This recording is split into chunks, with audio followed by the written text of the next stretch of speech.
Oh, let's float. I also have infinite mana. Float. Oh, that's fun. Always yield. That may not work because... Isn't that fun? We also have infinite mana. But like again, like when we were playing the Kiki Wombo before, we felt like it was win more. Doesn't this feel like a bit win more? All right, they're done. All right, okay, that's fun. I mean, I imagine the infinite mana could be relevant. Like, what if there's an ensnaring bridge and I can't attack with the infinite bell ringers, um, or infinite resto angels. So like the fact that we're making infinite mana, well, only bell ringer enables the infinite mana. Lazy says, you're pretty dead anyway, but here's infinite dead. Yeah. That's the thing. I feel like this deck is fun, but like it's certainly win more in many board states. And then it's like there's board states where it's like barely enough. So doesn't Spellskite do funny things with Ravager? Because it's not artifact. Hang on, I think I missed something. Ravager's wording isn't it? Is it creature you control or is it? I always get this wrong. Arcbound, Rav. I think. Actually, I do think it's creature you control, but I might be wrong. It might just be artifact creature. Yeah, it's target artifact creature. You actually can use Spellskite to steal Ravager tokens or it works against modular. I do believe so. Yeah, it's been a while since I played against Affinity, so forgive me, folks. Creature enters battlefield on target artifact creature, so you can. So I think we do run it. No. They choose not to put the counters on it for modular. Yeah, but doesn't it blank them then? I feel like it blanks it then. Salting Goose says yes, you can redirect. Shouldn't I run this because it's because of the potential to redirect? I get that they just choose not to, but isn't that stopping the strongest thing about? No, it just blanks it. But like, okay. Isn't blanking Ravager better than some of these other pieces I'm running? Like the second Angel. Yes, it stops Ravager effectively. I'm pretty sure. Well, maybe over Spellbinder. Their deck is really fast to get things on the table. I think we do keep in the full Kiki combo. It's a 4-piece combo. It doesn't take up a huge amount of our deck. Let's run it back. I want all my mana dorks because we want to go fast. All right. It acts like an onboard stifle. It's an onboard stifle that costs me 2 life potentially, or none if I have a birds. I think we do want to play it. Cool. This hand's not as slow as it looks. Nest Invader ramps us. This slot in our deck used to be Strangleroot Geist. Now it's Nest Invader. Let's keep this. So just mind you that in the future we're thinking this Fiend Hunter should be the Banisher Priest. But it's very, I mean, like they both have 4 points of stats. It's just a matter of, do we want a better blocker or do I want a better... I mean, maybe I want the better blocker because when Fiend Hunter is good, I know I'm up against creatures and I know I need to be blocking. So maybe we're wrong about this decision. Banisher Priest plays better with Historian though, which was the reason I wanted to switch it. Yeah, Foothills go. Is there a universe where they are playing Affinity? Is there a world where I get? I don't think so. I need white, and I have red thanks to Thicket, but I think we're actually getting Ravager off the bat. Okay. I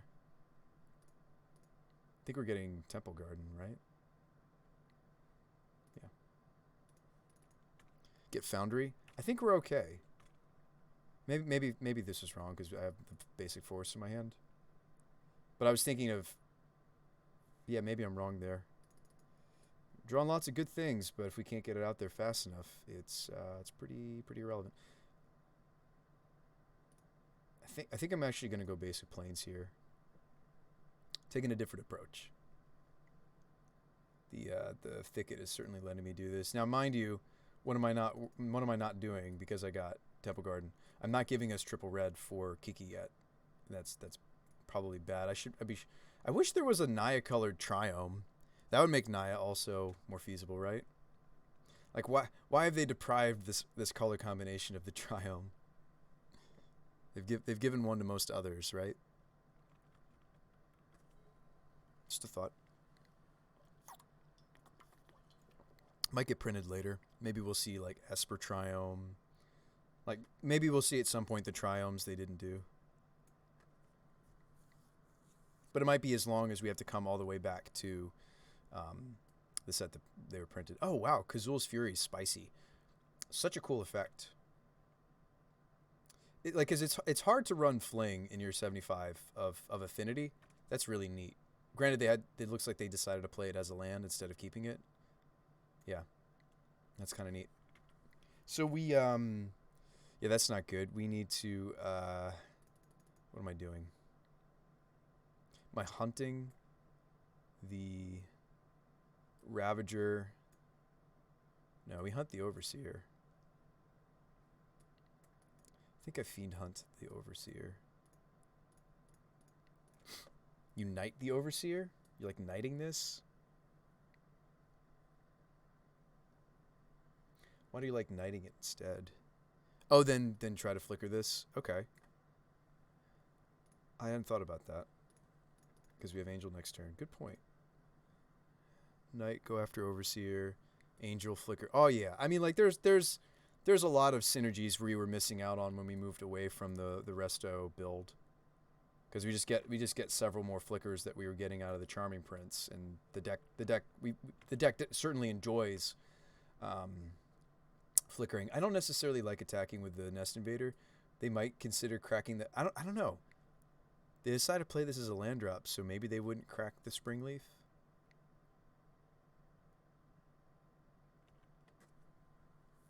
Nah, just pass. Yeah, the flicker the Knight is sweet. Yeah, nice line, Barwick. I like it. I'm going for it. Good thinking. Hopefully you guys are having a nice night or whatever time it is for you guys. It is 12:15. Ooh, Whip Flare, brutal. All right, so it looks like our line now is Fiend Hunter. A Whip Flare's so good. One-sided sweepers, man. They don't come that often. I have wondered that if this deck could play oh, what is that card? There's one that works with flyers. I don't think we have enough flyers though, but oh, we drew the evolution. Sweet. Okay, so maybe I shouldn't go after the Ravager. That's strange. We should almost always go after this card, right, if we can. It's just, since I drew the evolution, it's tempting to think about the Pyromancer, because Pyromancer goes and gets Kiki, and then I kill them. Maybe I'm supposed to Seasoned and try to hit like Path instead of. And then we evolve the Pyromancer, have Kiki. Well, no, we would Angel first the Pyromancer, and then if we don't hit the Kiki, then we evolve. Yeah. They don't really have enough going on that I care, right? Shouldn't I just go for my combo instead of slowing down to stop the Ravager? Maybe that's wrong thinking. They could draw like an Ink Moth. They have Blink Moth, not Ink Moth. They could draw Plating. Maybe it's okay to take it to slow our combo down by one turn. Yeah, let's do that.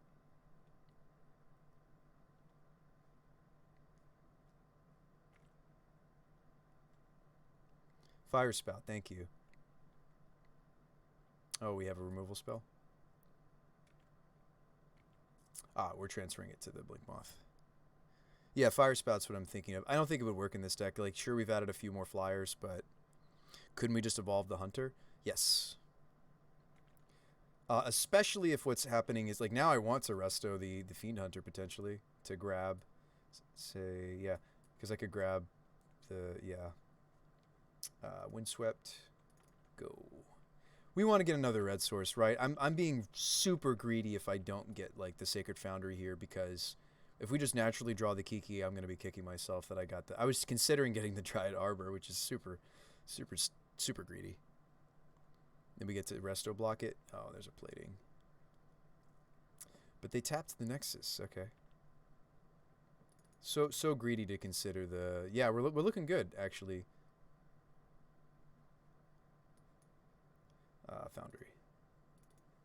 Okay, now we're good on our colors. Now we're happy. Yeah, you were right. I should have gotten the. Oh wow, or we just draw Kiki. Do I just consider even playing Kiki? No, right? Angel's still better to start with, right? I can. I mean, I can Kiki the Fiend Hunter, and that grabs their threats. Uh, that's so funny. Why is it tempting for me to play the Kiki? Oh boy, we just drew all the things. We just land past. Yeah, yeah. I think you're right. I could have attacked there. But like that's the thing is like as we add infinite combos like this or Vizier combo, right? Vizier or Kiki combo, we don't have to really worry so much about attacking. Oh, that's not true. I should have attacked there. It was like a free damage. Kiki's the more vulnerable of the two. Hey, what's up, DF? What up, DF?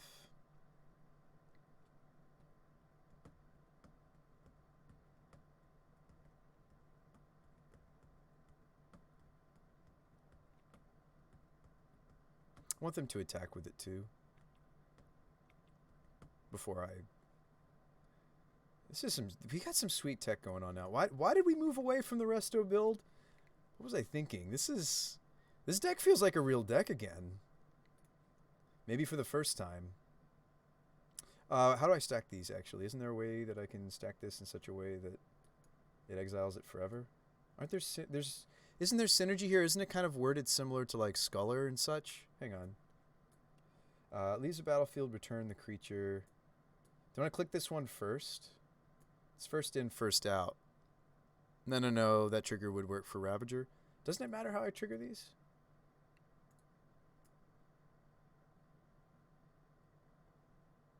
No, it doesn't work.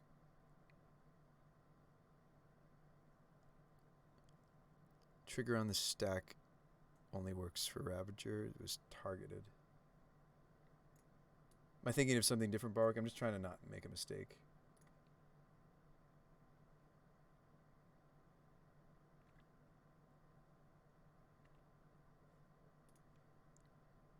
It doesn't matter, yeah. I just realized the way that it's templated, it doesn't matter. That's also the same with Banisher Priest, right? Is this the same templating? It looks like it's a different template. Can I zoom in, please, Magic Online? When enters battlefield, exile a creature, exile a creature until. You're thinking when the Fiend Hunter's already entering? Is which one? Okay, which one has synergy for Resto? That's what I want to know. They're just dead here. Like which one of them do I get to abuse with Angel? Either? Do either of them have that potential? Just drew the nuts. Look at the nuts. When you blink it, and you get to double up on the exiles. Right. Cool thing about Resto is it's got a lot more power toughness than Village. So it doesn't take as many copies to kill them. They're going to make us do it, so we're going to do it. Good practice. Okay, we got there. Banisher does not let me double up. So, ergo, you answered my question. We should play Fiend Hunter instead because of its templating and not Banisher Priest. Because we do want to be able to double up. Alright, Barwick, you heading to bed? Sleep well, my friend. Also important to me, Fiend Hunter has a watermark. But that's very minimal. It's negligent, actually. It's non-existent. Should we and could we play even more Angels? I feel like I'm at the point where I'm conflicted, right? Angels seem so good for this deck. What have we been doing all this time? What have we been doing with our lives to not go back to this wonderfulness? So good. So good. Oh yeah, we're gonna add another timely to the sideboard because it's also just really good for our archetype. The fact that they're not human, the life gain, the blockers, but mostly the fact that they're non-humans and we get a bunch of life. I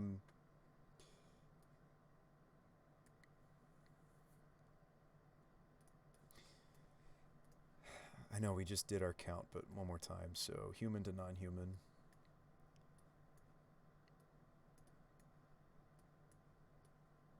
could we just play Coco?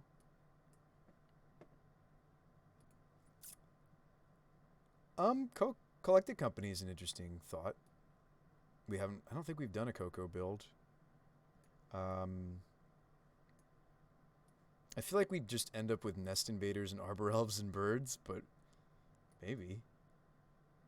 Um, None of these are humans, are they? Wow, all of this is non-human. So we got a 15-21 split. I was considering cutting princes and playing more angels, and I think that's wrong. Because the princes let us blink things as we Winota. So could we play Coco's? Coco seems great for a lot of our sideboard. Dry says I don't think it's a Coco deck. Could we run the numbers on that? So these are whiffs, whiff, whiff, whiff, whiff. What are hits? Everything else.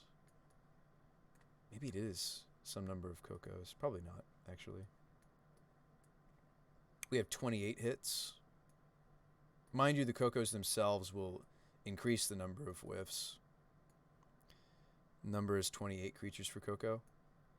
So we have 28 creatures for Coco, but we would have to cut on, like, there goes Historian, which maybe I'm fine with now that we're doing the Resto Kiki thing pretty consistent. Maybe we just let go of smashing and attacking. Maybe we don't do that anymore. Maybe we're just like value and make lots of blockers and then combo. So that would make me think this slot could be the first Collected Company. I mean, just think though, like, okay, out of this 28, like, what's juicy to hit? There is 1, 2, 3, 4, 5, 6, and then what are dorks? So the number of juicy hits to dorks ratio is maybe not great. There's 15 juicy Coco hits. There's 13 like non-hits. All right, 28's the minimum. Remember, you also need a crux. You need high impact hits. A lot of your creatures just aren't. Exactly. That's kind of what I'm getting at. Like, this 13 is just is kind of just, yeah, I think let's keep the Historian. Yes. Yes, yes, yes.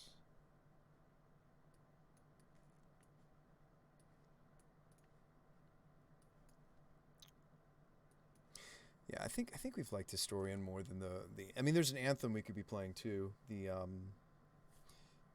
I'm conflicted between which one's stronger. Okay, so we played the Changeling for a while, the one that just like lets us just make our whole team huge and we hit them and they die. Historian though is more efficient for what it does because Mirror Entity, I need the mana. We've been back and forth on this debate for a while, folks. If you're wondering.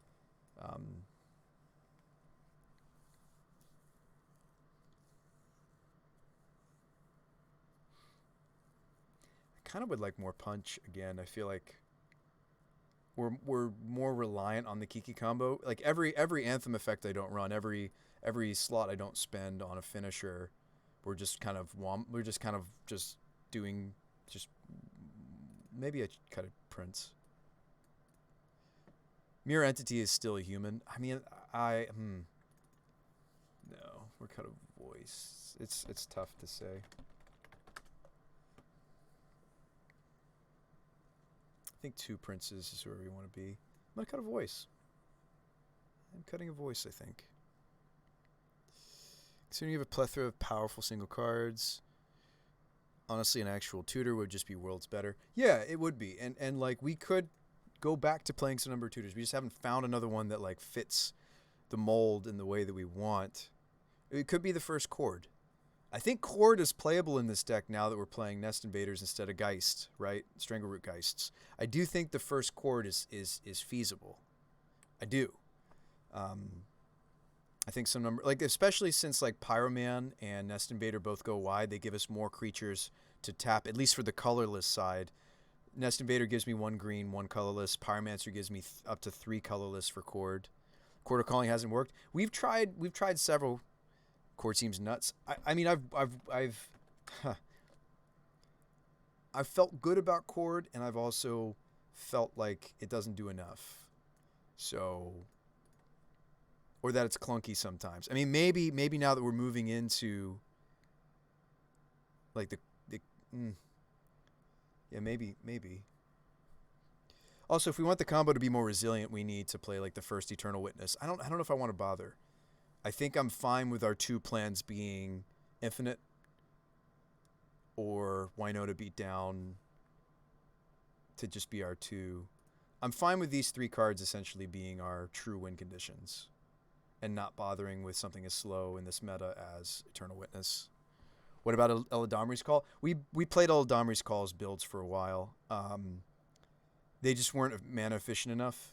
So Chord to be good in this deck, I need a Chord all the way up to 4 for me to be happy with it.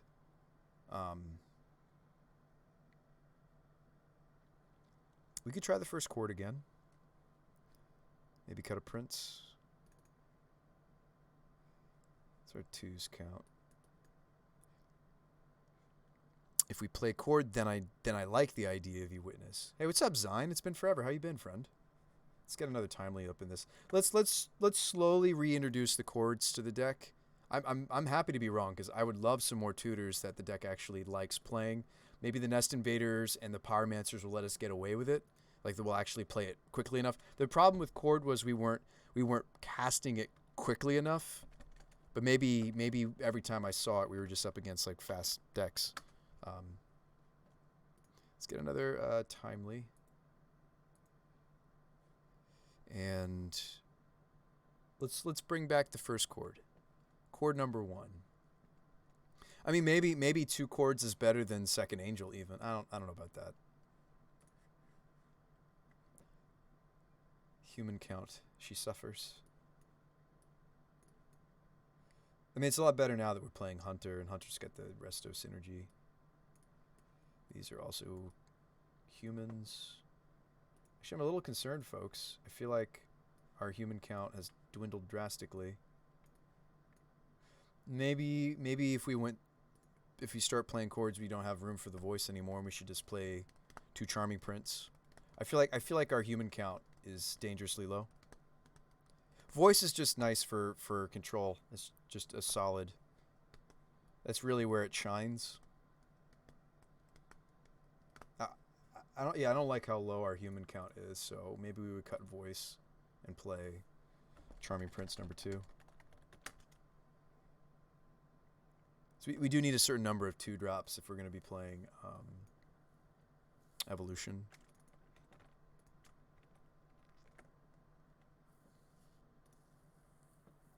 Doing good. Waiting to play some paper. Yeah, nice sign. Now, Eternal Witness is a human, by the by. We have played it before.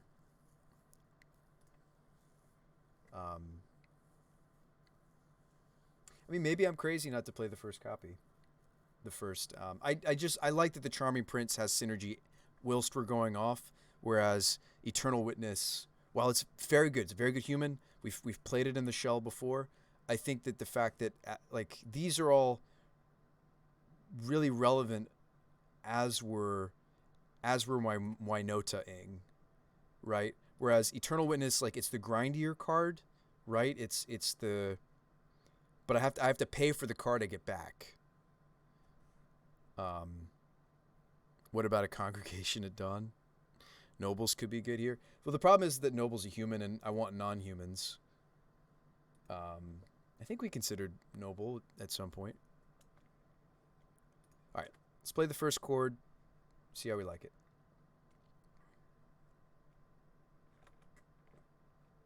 Or reintroduce the first Chord, and we'll slowly go up. Maybe it goes up to as many as 2 or 3 even. I don't think this deck can handle the playset, but the problem is if I'm only testing the fun of, we won't get to test it as much though. I realize that. Maybe we should. Somebody help me figure out what we could possibly. I think I'm shocking here because we need red off this. And I'm not necessarily slamming the Apparition next turn. I might be playing the Spellskite, and then we don't have to shock on this, and this becomes our... we want to get Stomping Ground so that we could cast Pyromancers. This is getting bolted, though, so all my plans are out the window. It's getting darted, actually. We're up against some form of prowess. Sad day. Let's just slam the Spellskite. This is going to hurt, but I think... because I have Skyclave in hand, I actually think I'm going to get Foundry.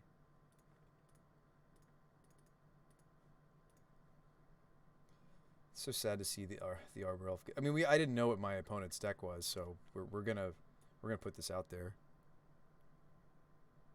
What about a Fauna Shaman? It can attack, but it's also Fauna. What, Fauna Shamans? Yeah, Fauna Shaman is a human. You like the first Fauna Shaman? Don't block because they could have a bolt here.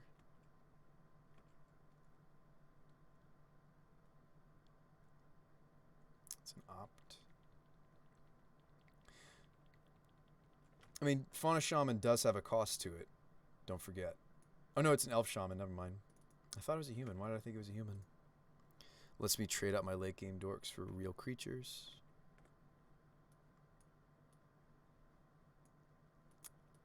I mean, Pyromancer lets me trade out my late game dorks. But it's the fact that it's an elf, it's actually better.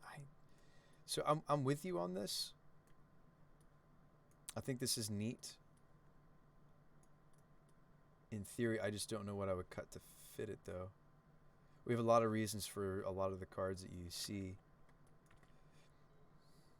Moon, it's not very helpful here. We Nest Invader. I'm sure my opponent's like, wait, Nest Invader? It definitely would be cool, though. It's kind of slow. Like, it could only be Cord or Fauna, not both.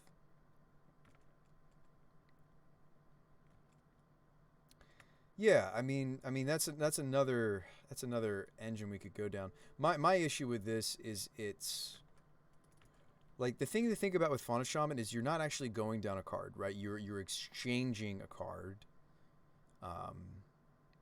Yeah, that's tough. Fauna's definitely greedier. Yeah. Oh wow, if we draw a land, we get the Wynota going. If we don't, maybe I apparition this dragon. The dragon's terrifying. I don't like seeing a dragon. And they have land. Uh-oh. I don't think I want to lose the Spellskite to Bolt. So I'm not blocking again, I think. But we have game-ending combos. What are we gut-shotting? We're trying to gut-shot the spawn? Kind of need that spawn. It's gonna hurt. I think I have to redirect this. So they might also dart and try to hit this spawn. I need it though. Might see them lava dart as well.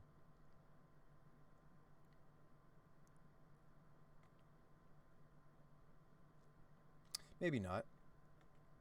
We might not. Down to 7. So I don't think we should Wynota here. Well, maybe we could. I mean, I have to draw land for that to be the line. I do. I have a basic. Is this really what we're doing though, folks? Am I hoping that my Wynota hits are good enough? I think I have to. I think just playing Skyclave just doesn't get there. Oops. That'd be embarrassing if I tapped that wrong and then couldn't undo the spawn. Some creatures that sacrifice themselves, or some effects on Moto, like Lotus Petal as well, they've programmed it so you can undo if you do float the wrong color and such. I'm actually only going to get 2 triggers, so maybe the Skyclave was actually correct, because I need to get rid of this Sprite Dragon. Yeah, dry. I mean, you might be totally right that instead of like doing chords, we should be doing Fauna Shamans. I'm down to test this too. I don't know how many we would play.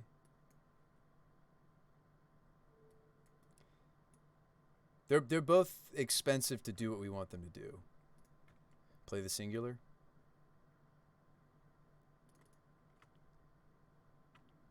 Let's hit the goods. Come on. I guess we are hoping for Fiend Hunter, right? I'm going to keep the Skyclave. There's a Resto. Oh, the whiff.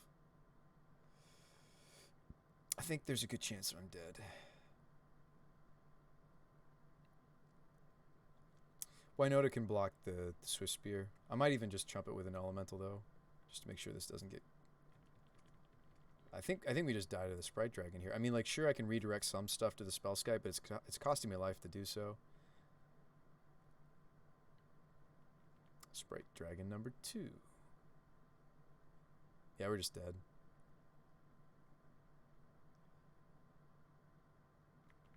But it was fine. We get to try out some of our sideboard for this matchup. I expect to, even with the help of the Spell Sky, like if we're not like main decking the things like champion, it's a bit harder to steal games, and we even pyromancered over some dead cards such as the Magus of the Moon, well, weak cards.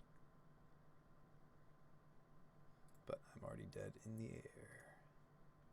So we should have skyclaved, I guess, but I think even that I think we were supposed to spin the wheel, but all right. Knight of Autumn gains me life. Whoa, it's not letting me. There we go. Champion paths are great. Timelies are great. So no, I think second Timely is going to be huge for our deck. Let's test the chord, even though maybe that would get cut. We're not the beatdown. Do we cut like our anthem effects and try to piece together our combo? Our combo is a bit vulnerable though to the mono burn deck. Prowess. Magus gets cut. Spellbinder seems weak too. A lot of their spells are just too efficient. So are we running Knight just for the life gain? I think actually we're off this plan, right? We're trying to infinite. Right? I subscribe to the greed. We're off this plan, right? We're trying to play. We want our combo, right? Because we want to go from 0 to 60 against them. I think the beatdown plan's too fair and too slow. So this is a matchup where I do think we're supposed to cut it, right? Kind of like the way it curves as well, because it gives you lines like Dork, Shaman Tutor, Magus, Skyclave, Slam It. I mean, I love me some Fauna Shaman. Don't get me wrong. I played in Vintage. I was playing, what is that deck? Applejacks. Applejacks plays the enchantment that Fauna Shaman was templated after. Like, don't get me wrong. I like it. I like it a lot. Let me ask this question. Would we cut Fauna Shaman in this matchup? Probably not. So I guess we can keep Chord because that we would keep that. That's your sales pitch? Okay. Do I cut the 2 Restos and we just hope to piece the combo together with our tutors? Because Resto's also a little slow. That's probably unwise. That's probably unwise because those also blink like Knight and such. Anyway, here we go. Timely, we should keep this, right? This hand's bad. There's no acceleration. It just has a Timely. I don't know, maybe. It goes land, Timely. The Dryad Arbor screws us up, but land, Timely. Hope to draw a different land. Play a Winota, get 3 triggers. You know what? Maybe I'm going to keep this. I don't think I'm supposed to, but I only have like a couple paths. Evolution's your best tutor. Oh yeah, I think this archetype is certainly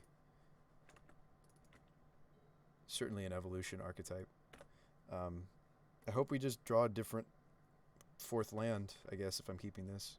Could even season Pyromancer instead of... We're probably just slamming Timely, though. And we wanted to... We even tried, like, Neoform, but I think the cost of the 4th color, the Scar, yeah. There were a lot of things that made it just not work. We get Foundry first, right? Yeah. I think. There's an Arbor Elf. Okay. Awkward that I got the Foundry. That's okay.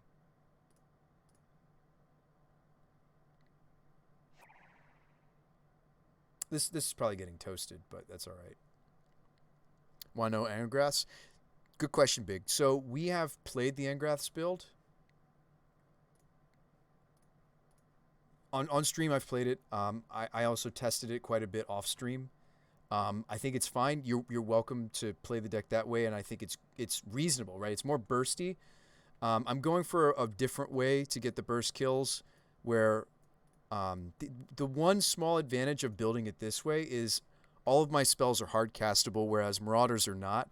Marauders also needs a density of lightning bolts or helixes, or your burn spell of choice. You could even play like Stomp from the Stomp side of Bone Crushers. You could play Bone Crusher Giants. That's what I was trying to say. So you just the Marauders is actually 4 Wynota, 4 Evolution, 4 Marauders, and then 3 or 4 burn effects. But I'm actually on a more creature dense build that has more room for getting Wynota triggers. There's lots of reasons why I've moved away from the Marauders. You play Fauna Shaman? We're gonna maybe play one. It's Dry Bormir's suggestion. We're trying out a Singleton Chord, but I like the idea of the Fauna Shaman. You play 3. It's really good? Okay. Maybe it is good. Let's start with 1 copy. The Gut Shot. It's fine. We saw that coming. We're looking to Timely and then play a Wynota. I need a different land. I'm really hoping for a different land that's not Dryad Arbor off the top. I like the idea of Shaman. It's definitely, I'm warming up to it, Big Monkey. Let's try 1 copy at a time. Ooh, back-to-back Timely? Oh, we don't gain the life. They're at 14 because of the Gut Shot. Oh, am I playing Seasoned Pyromancer then? I won't get the tokens as easily, but shoot. And I don't have, this isn't a shock land, so I can't get lower than them. Maybe we don't care. Maybe we just need the creatures. Hold on.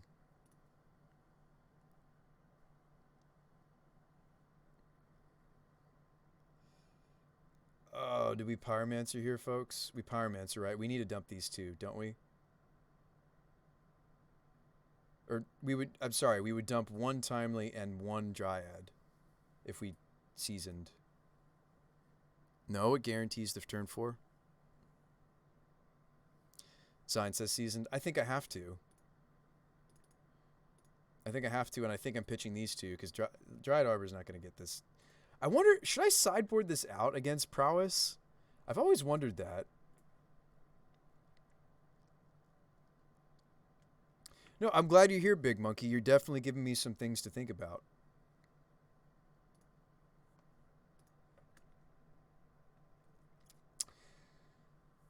Okay, so we still haven't found the 4th land.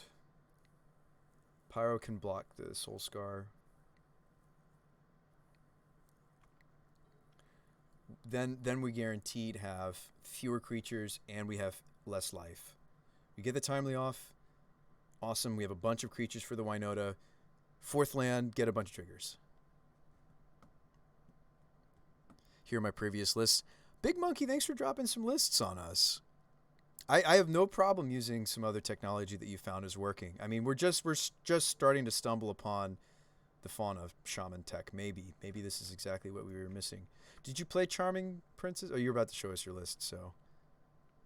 Yeah, thanks for sharing, Big Monkey. Pre-Fauna and pre-Blademaster. Yeah. So Blademaster turned into Historian. I'm familiar with the Blademaster you're referring to. I think we just chump, depending on how big this mage gets. Or they just abrade so we don't get to chump. Okay. Yeah, we're in trouble here, folks. It's a lot of damage we're about to take. Thankfully, neither of these are dragon. Otherwise, they would stay this big if they were.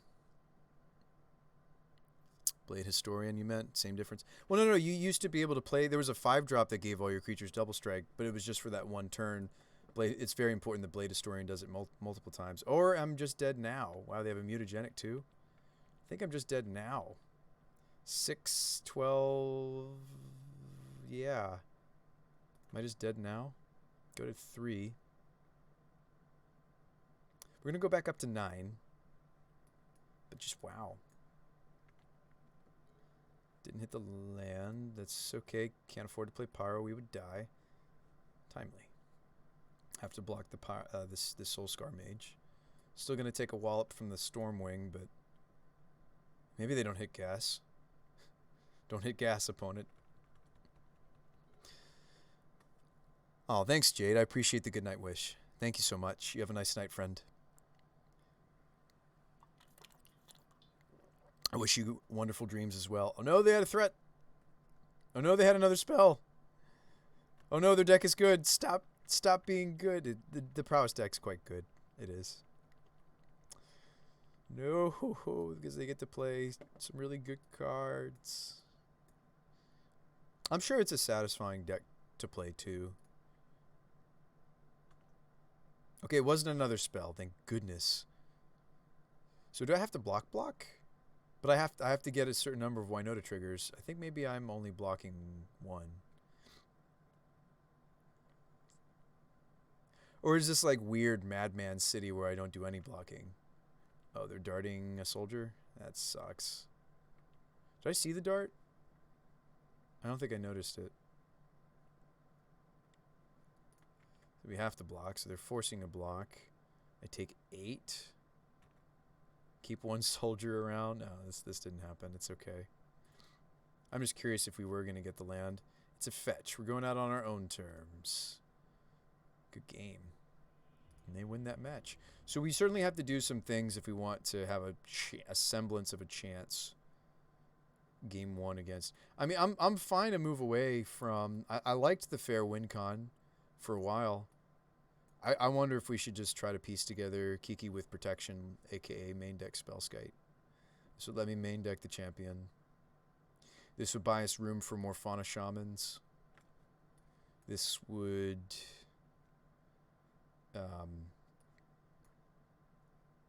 let me sideboard again the Spellbinder. Because I do like it. I do think it's awful against Prowess, and there's a lot of people jamming Prowess. It's only so good against Heliod Wombo. That gives us room for the 3rd Shaman. Hang on, we got something going on here now. So this is us throwing like I'm gonna miss the go big strats, I think. But I wonder if it's gonna make the deck better since we have this kill, right? And again, maybe this would be the version that wants the Eternal Witness, because I'm kind of all in on this. And if we lose the... Now, Eternal Witness is a human, so maybe it's going to work out. I think our human count is really suffering, though. Maybe this is the build that doesn't get to play and have fun with Restoration Angel as much, right? Maybe this is the build where we have to start slimming on them. And give me the first Eternal Witness, and give me the... maybe we cut a Charming Prince, because now we have plenty of 2-drops, right? Because in a pinch, although we don't want to, the Fauna Shamans can be evolved. Maybe we cut a Charming Prince. Yeah. All right, Bellringer's a good idea. Just don't know how you play Kiki in the same turn. We won't. It's going to take multiple turns. I'm fine committing to being all in. Is it because I said quantity 1? Yeah. I'm committed. I'm fine committing to going for Kiki, piecing together Kiki, and just value, and not having as much of a beatdown plan. Like without things like Historian and Mirror Entity, we really won't. Most decks go bigger than us, so. But we can value, right? We can go wide with Pyromancer. So what about Witness and another? I'd still would rather just play 2 Village Bellringers than Zealous, I think. Zealous Conscripts. I think I'd still rather do that instead. You've tried Rabblemaster. I do like... Actually, I was playing the one that does mentoring, Big Monkey. Let me actually look at your lists for a second here. Thank you for sharing them. I didn't actually take a second to look. So you're playing Llanowar Elves? Okay. So we were on Strangles for a while. And you are playing Voices, okay. So this was a Geist Honored Angrath build. Yep, I'm familiar with those builds. This is the other one, Spicy 2. I'm just curious what your win con was for this one. Just, see, I like this a lot better. This version 2 already I'm singing praises because we've got powerful cards on their own like Huntmaster and Pia. I like that you've moved into Geist Honor because really that's good enough to get the job done. And yes, you're on the beatdown plan. I'm not knocking it. I'm not saying it's bad because of that. You are running the collector. Oh, I've missed this card a little bit. Ooh, the Avalanche Riders is cool. Why not? Oh, you have Magus main and then Riders side. Okay. Thrun for control. Control's been annoying sometimes. We've had some trouble against blue white. We're 1-1 for that matchup. Okay, rest in pieces. All right. Thanks for sharing the tech, man. Or friend. I definitely will give these. Oh wow, triple Deicide. Deicide. But yeah, you gotta beat Heliod. That's a lot for just Heliod matchup though. Thanks for sharing the technology, Big Monkey. They're very outdated lists, though. I was playing 4 Spyro, 4 Rabble, 2 Legion Warboss, Dorks, Winota. That way I'm guaranteeing 2 Winota triggers, most powerful, but it's less efficient. I'm fine committing us to the Kiki combo. It makes me almost wonder if I don't want to be on any Angels and I just want to make sure that I'm maximizing... maxing out the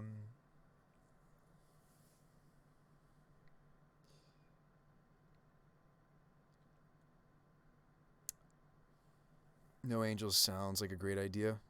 Yeah, I think it might be because we're not really on the good stuffs anymore. We're kind of just committed to piecing this, stitching this together, right? So maybe even the 3rd ringer. It's helping our human count too. Like every and like I actually can start to net mana depending on how many dorks we have. Every time I hit a bell ringer, I can untap our creatures and make mana. In a really weird, funny way, like the more bell ringers I add, not only do I make us a more pure Kiki Wombo, the more bell ringers I add, the more mana generation we create as we go through the Winota triggers, which definitely speaks to me as more of a combo deck decision, which maybe even makes me think that we should move away from Charming Prince at all, and just because it's cool to flicker the season, and I like the scrying and everything, but maybe we just play this play set of ringers. That's fascinating. I wonder.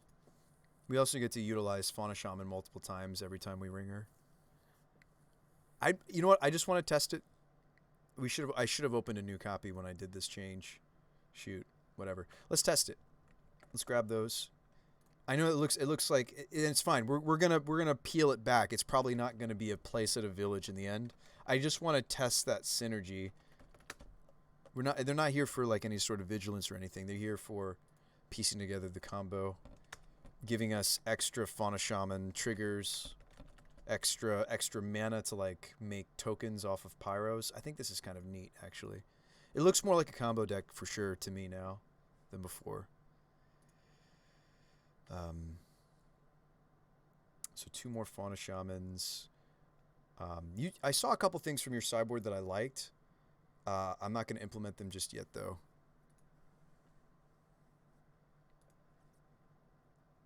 Ooh, I didn't grab the Eternal Witness. Let's grab that too, because we're pretty much all in on the Kiki now. So one of the benefits of that is we can focus more on maximizing, kind of like your traditional Kiki combos, where it's not so much that I need to worry about maximizing my attacks. It's oftentimes maximizing our defense, maximizing our blocks, maximizing our longevity, trying to top deck to piece things together. So for that reason, I think it might be cool to see a version of the deck just more all-in committed to the combo. Play Spellbinder instead of Deicides. This one, Elite Spellbinder? We're playing a Singleton. What makes it so insane? Just because you hit their Cocos and it's harder for them to cast them? I feel like Linvala is the insane against Heliod. Keeper of Silence. Activated abilities of creatures your opponents control can't be activated. Well, these are all 3-drops. Alright, yes, it makes Heliod more expensive. Same with Linvala. We're trying... I mean, maybe instead of playing Frost, maybe what you're saying is true and we just play the spell... Anyway. I wanted another thing that we could tutor the reason I'm doing the split of Ferocidon and Linvala was I wanted to be able to evolve our one drops into something that also shuts off their combo. I think it's the cutest card in our deck, the Ferocidon. I do think it's only opponents can't gain life, right? No, it's all players actually, so it's actually kind of crap sometimes. But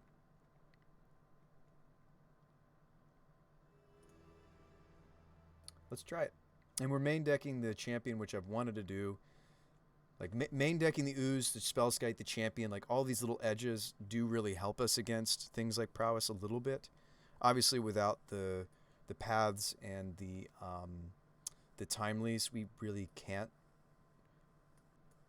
Like this 5 is what comes in for that matchup, and we need that extra cushion. They're just too. I feel like they're too sideboard oriented. I don't know if we want to become better against.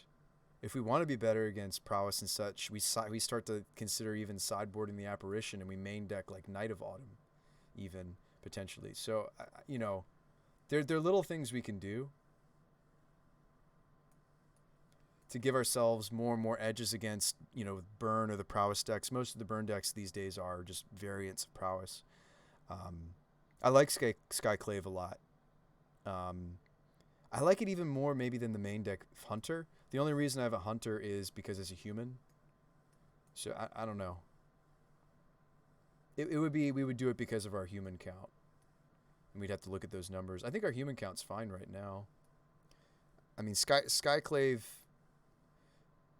like the thing that I can't hit if we go with Fiend and Knight and Magus of the Moon as our like let's see, I have six pieces that are bullets and they're not really associated so much with the combo, right? That would be Champion, Magus, Knight, maybe Hunter, but maybe Skyclave. As much as I love the toolbox, you want 3 to 4 win con cards. Well, then I think you would start to consider playing second copy of Kiki. What do you mean by tap opponent? You mean like a hey, what's up, Mr. Penguin? Am I gonna, you can't, maybe. I'm trying to log at least one stream a week. Modern Mondays, Tuesday Brews Days, Theory Thursdays, that kind of stuff. No, I mean one tap opponent off of a Wynota. What? I don't know what you mean by tap opponent off of. You mean like tap down their lands so they can't kill our Wynota? What do you mean? Do you mean... I'm just not understanding what you mean, Big Monkey. Can you say it a different way? Please? Make sure notifications are on.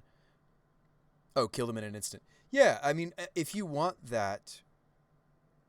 I do think the better shell for that is the Angrath Marauder build, and you just hope to... Mm-hmm. Yeah, that's a first-person shooter terminology. I'm with you now, Big Monkey. I think that's not this shell. I think that is the Marauder shell, right? And it's also not this shell either. No offense, I'm not trying to poke holes in your argument. It's also not this Geist Honored Monk shell of yours either, right? This is a more fair build. You're just trying to...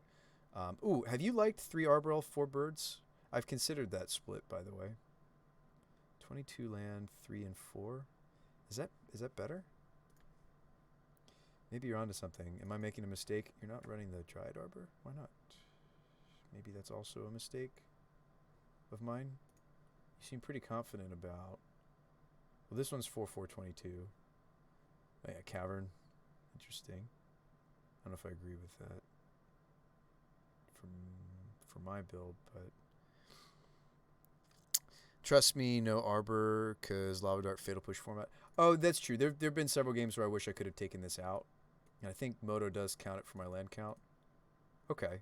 Just maybe move away from that. There have been some matchups where it's pretty awkward. I kind of still like being a Copperline Gorge build. I mean, yes, the Fiend Hunter, Auric Champion, Skyclave and Linvala are awkward, but I feel like we're just so green, green, red, red, red, red, red in my case, right? That I think, so maybe copper lines, or maybe second copper line, and maybe consider the one of the white ones, like yeah, there is Inspiring Vantage. There's also, yeah, Razor Verge. I have Razor Verges.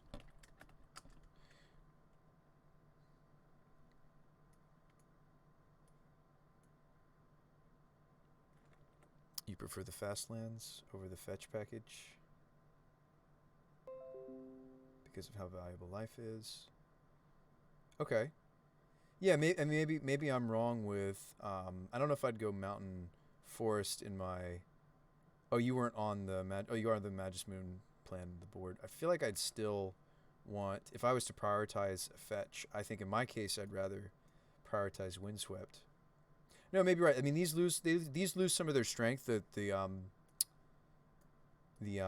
many shocks were you on though? Twos, two ofs. Yeah. Well, no, two and one of. Interesting. Two and one of. Two of three of. Okay, but that was when you were on Arbor Elves. Interesting. Two of three of. Okay. I think instead of the three of, I'd rather have the first, like non. Thanks, Big Monkey. Thank you for the list. They're definitely giving me a lot to think about. I really, really appreciate it. Yeah, I'm just curious to explore a purely Kiki build.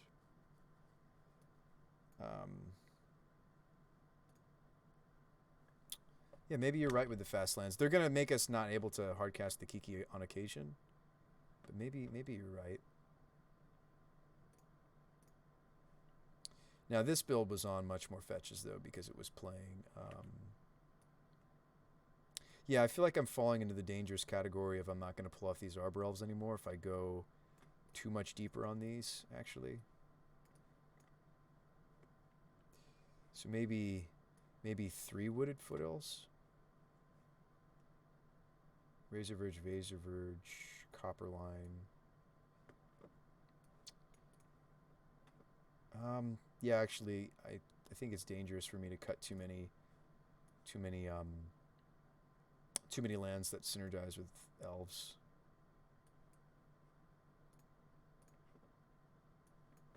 So 22 land, maybe. If they don't let you cast Kiki, play more Firelit Thicket or Filter lands. Don't be afraid to play other dorks.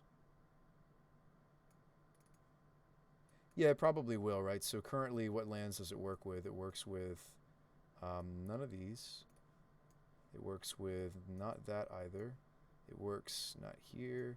It works with 14 in my current build.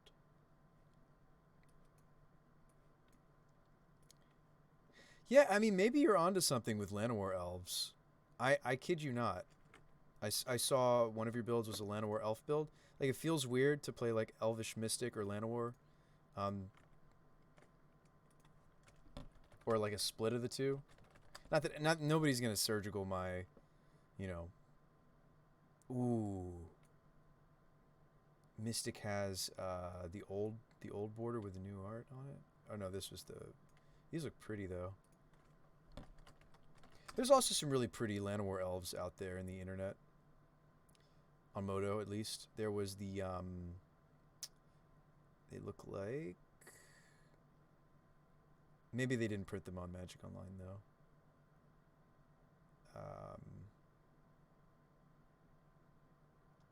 I know, what a useless thing to think about, like, but they gotta be pretty, right?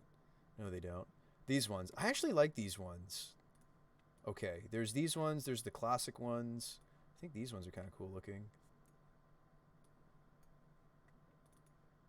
So you have some options. I remember these being given out at F&M, the full art Llanowar Elves. Kind of pretty. So about something like this, maybe. Bye for now. Okay. I'll see ya.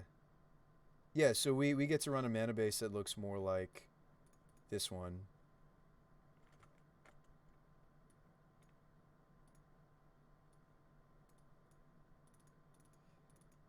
Yeah, I hadn't thought about that. Like, yeah, like we're less colorful, it's dangerous, but we would be taking a lot less damage off our mana base if I swapped out of the Doubled up on these. Don't have to be anymore necessarily. Load up on the fast lands, maybe. Which I know looks counterintuitive because what? Because I'm running 2 Horizon lands as well. But second copper, Razor Verge, Razor Verge. I'm already running them, right?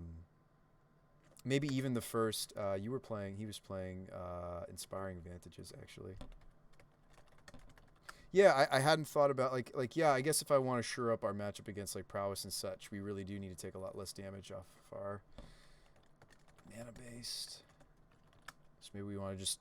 maybe we just want to try a plethora of the fast lands, and then if I have extra room... I do have one advantage. Any extra room we have, maybe that just becomes... well... we are still a Magus of the Moon deck, so I do need to run some number of fetch. How many were they running in this one? Not that many. 4. We are running a mountain. Interesting. I mean, that's also a way to minimize the damage we take. Let's cut Advantage. So we bringing back the basic mountain? So cut one of those. Maybe basic mountain. 22 land, huh? Consistently. I mean, in fairness, I see what they're getting at, right? Because it is a literal Lava Dark Gut Shot Fatal Push format, right? So it is. So maybe these are really smart moves. I like a mountain on the Kiki plan, actually. Cut these extra shocks.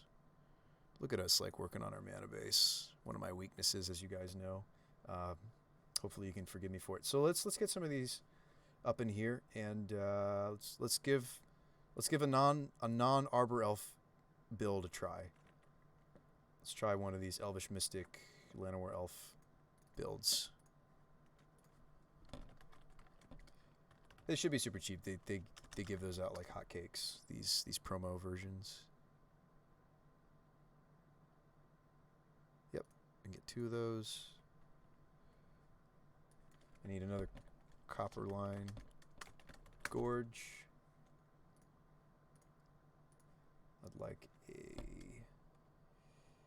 That's it, right? Two elves, copper line. Yeah, it looks like that's it.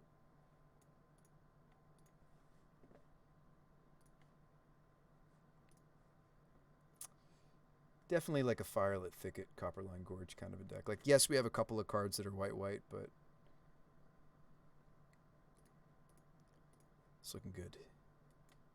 And I feel like we're more, like, clear in, like, the lines and the goals of what's going on here. I have high hopes for this game plan.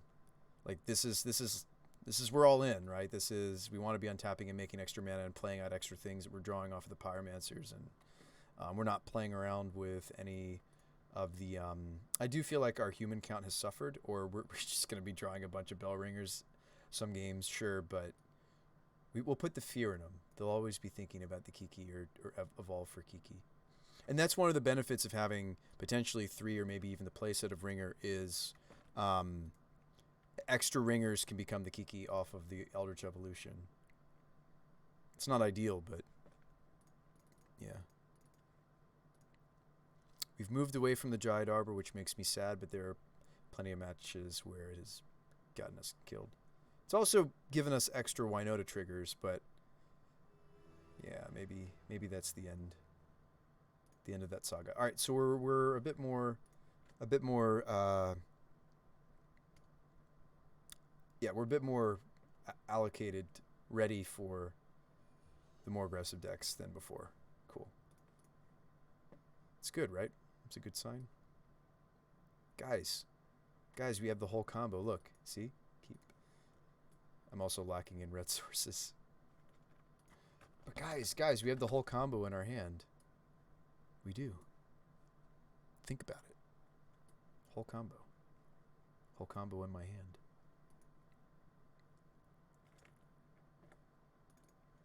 I do think that we're definitely lacking in the humans department though for the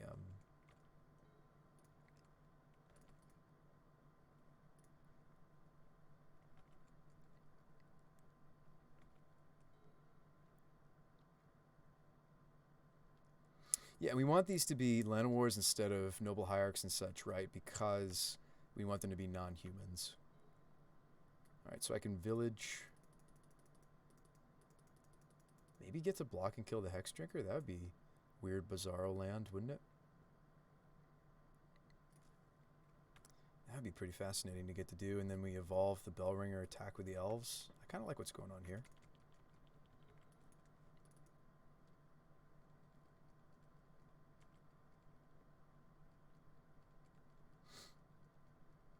Whoa, we're up against another Naya opponent. It is exciting to see Naya happening. Stoneforge. Yep.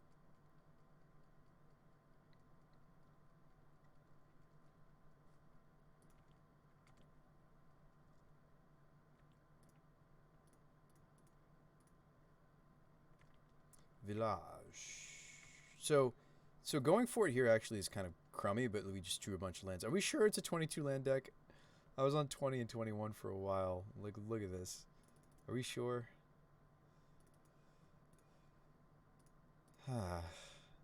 Arthur says, we win, do we?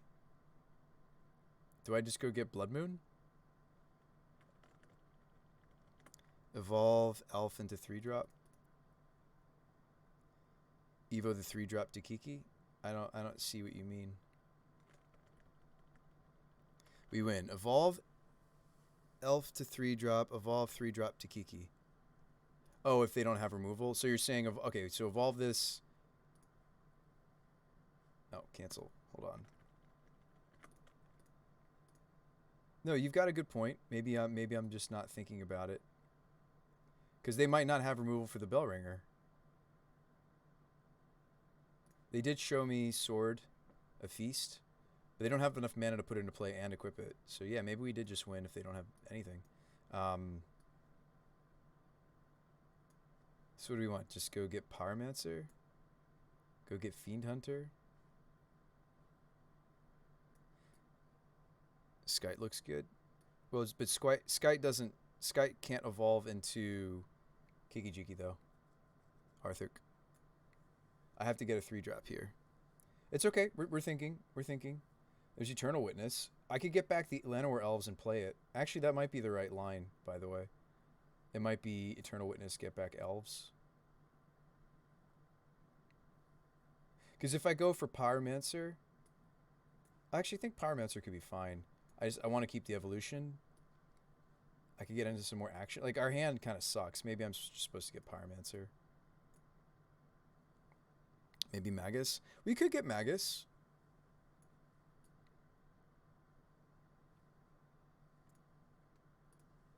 All right.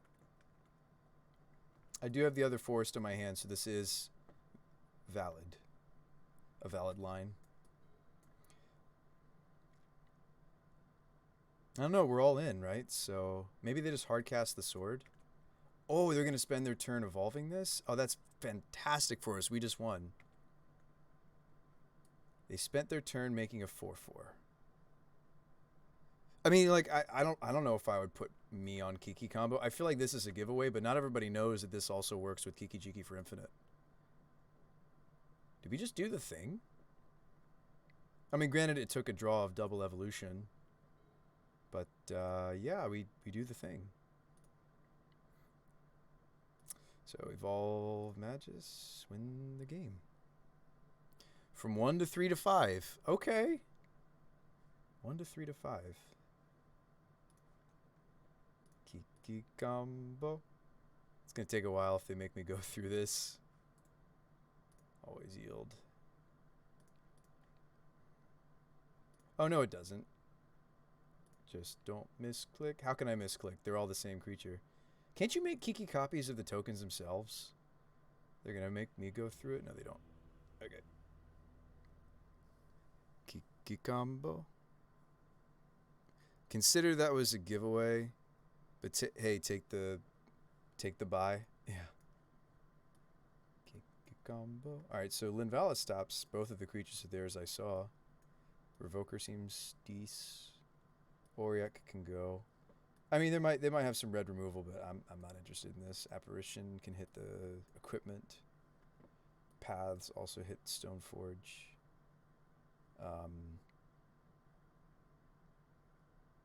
They're not going to let us Magus of the Moon them again, right? Right.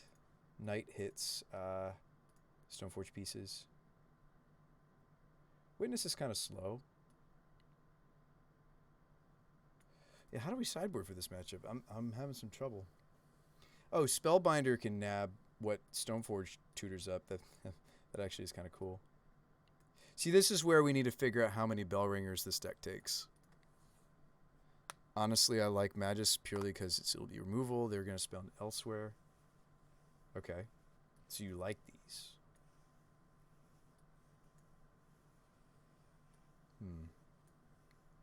Well, I have 5 cuts to make, so... I mean, once we've sideboarded, like, the games are slower. So maybe we start trimming, like, elves and invaders a little bit. Sideboard games are slower. Because we're diluting our decks to do the things. So maybe we trim on invader pretty heavily. So greedy to do that. I think I do, though. I don't think I can justify cutting another elves, can I? That seems wrong. I mean, they're fillers so that we do the thing game 1 consistently, right? And they're important filler at that. I'm not saying they're not important. I don't really want the timely. I don't think we want Glyph Weaver. Frostodon makes it so they don't gain life off of Batterskull, but I just want to make it so they don't get Batterskull into play or do that at all. Don't want them to do that.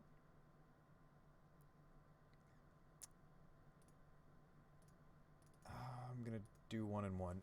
I feel like that's wrong. I feel like we can't trim that much of that part of the deck. It's a really important part of the engine, but maybe I'm even supposed to trim the 4th Wynota post board. I've thought about that from time to time, especially since we have other things we want to be tutoring up for. This hand doesn't have enough green to really do this stuff. Well, I guess I'll keep this.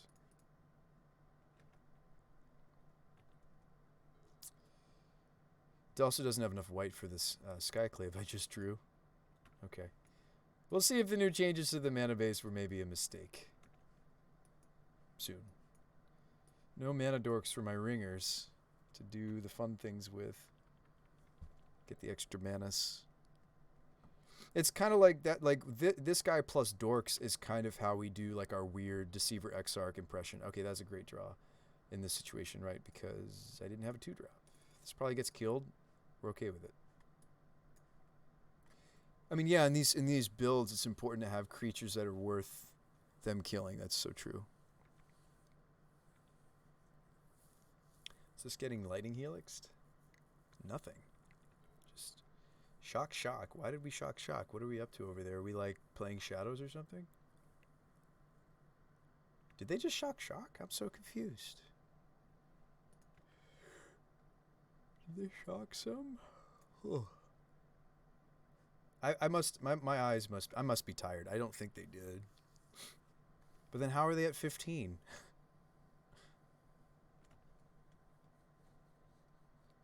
Why do you want to be taking damage? Are they trying to set up like a timely reinforcements? I don't know. All right, we drew the Kiki. That's actually kind of bad because we were hoping to evolve into him.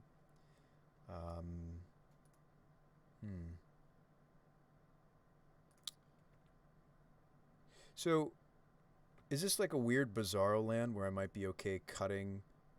Like, I cut my opponent more than we get cut on colors if I just slam this Magus.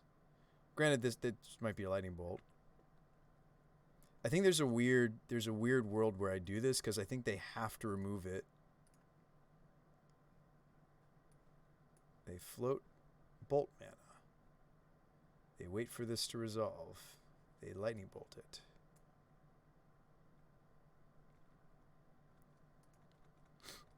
Yeah, what you said came to pass, Dry.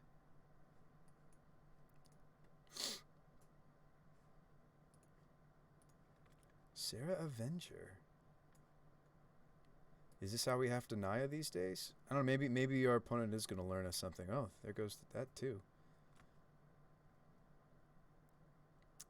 Even if I apparition the Stoneforge, they have plenty of mana to maybe play out and equip the sword. Okay, we're actually very glad to see this, aren't we, in this situation? Right? Aren't we happy? We're happy to see the Nest Invader, aren't we? Like where I'm choked on mana, right? We don't want to just village here, right? Maybe make it look like I have something like a path in hand. I don't. We sideboarded those in, right? I did.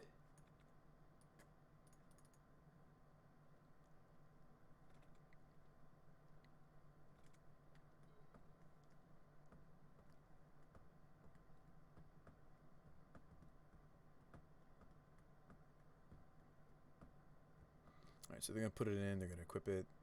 Going to make me discard. And what do I discard? Well, now if we can draw the second white source, the sword's now exposed. This is a big wallop here. We're taking 5 in the air. Have to discard. I actually think I have to discard a bell ring. It's okay. This build of the combo, we have many copies of them. But yeah, I'm just hoping for that white source. And we need it to not be a fast land white source. We need like fetch, preferably white no, that we drew the plains naturally, so it's gonna hurt. But we gotta get rid of this sword. We did take game 1. Skyclave, my Eldrazi spawn, right? They're gonna go after the Nest Invader, I think, though. I think there's a world where you actually would want to get rid of the spawn, because I'm hurting for mana. Which, of course I am. I cut some of my Llanowar elves. That was foolish. Okay, so I didn't get my wish. Oh boy. I think what I have to do is... Actually, we win, potentially. Why am I worried? And I know you're like, Bruce Spy, what are you talking about? We actually just won, maybe. If they don't have removal, which, I mean, I would imagine they do. But if all the removal is like sorcery speed, Skyclave apparition.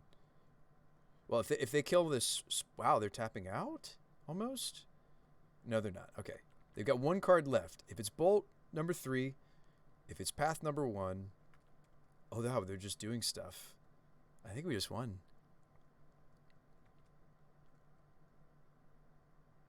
So they're representing Path potentially, but I mean, I think we just go for it.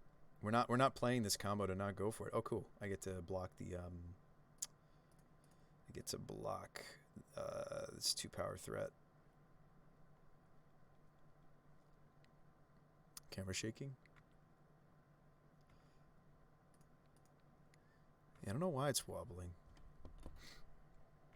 All right, so we let go of the evolution, right? That can't be right. Okay, so let's say we try to go for the combo. We're just dead if the combo doesn't work, so it doesn't matter what I discard.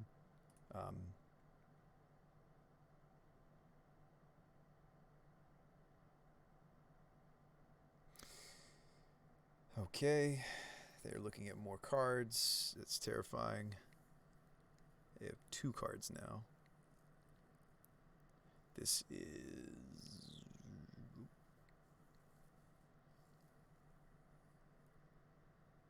They're cluing again. Now they need exactly Lightning Bolt. Needs to be the exact C's Lightning Bolt. I'd rather not sacrifice the spawn. I'd rather... So we got red. Yeah, we got all the things. I can go get a forest. So we're filtering into the Kiki. Thank you, Firelit Thicket. You are awesome. Red. Do you has it? Do you have the bolt? 3? Number 3? Bolt number 3?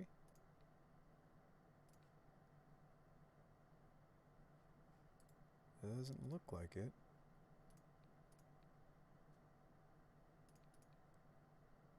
I think we got there. Yeah, the camera's attached to my desk and attached to the top of my monitor. So I'm sure it's me, Ram, just having some restless leg.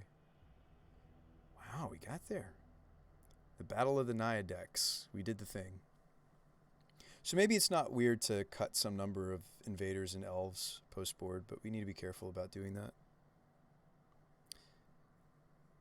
Imagine saving removal.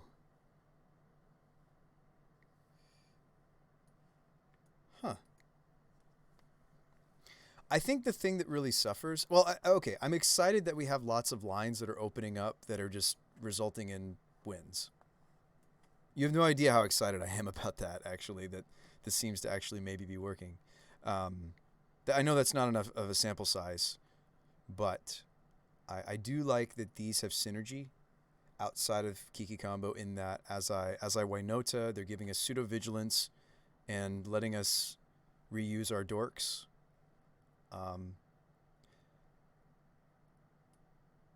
Yeah, no, I like that. I almost wonder if I should be on... I don't know. I'm almost tempted to go back to Geists. I'm tempted to go back to Voices. I like the Nest Invaders. I like what they do a lot for the archetype because they just give us more Wainota triggers. They ramp us as well. No, we're not going to change them yet. I was considering these. Let's look at our human count. I think it's really low now. Granted, I think now it's just we're using Wainota as an engine to draw us to ringers and witness and just try to set up, right? Which I think is a good way to use Wainota. Actually, our human count isn't that bad. It's 16. There are more creatures in the sideboard we could consider trying to squeeze into the main board. If we're okay giving up some percentage points against things like Dredge and such, we could main deck the Binder. Which Binder works against a lot more decks than Ooze does. I just like Ooze because it helps us. And since we're on Kiki is why I'm main decking something like Spellskite. Yeah, in the meta, like champion Spellbinder Magus might be better. I mean, maybe we shouldn't be on the main deck Fiend Hunter. I don't know. We'll keep moving things around till we figure it out. I'm going to sideboard the Ooze. Let's just have our Graveyard Hate come out of the sideboard. Yeah, I mean, having an infinite kill is certainly huge. That is one way to maybe beat Dredge, is we just go infinite. There's a lot that's exciting me about this change.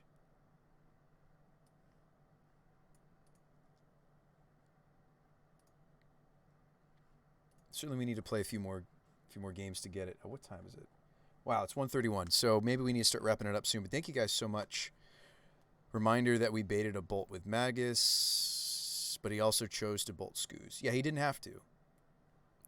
Right, our opponent didn't have to. So this is pretty well a mulligan.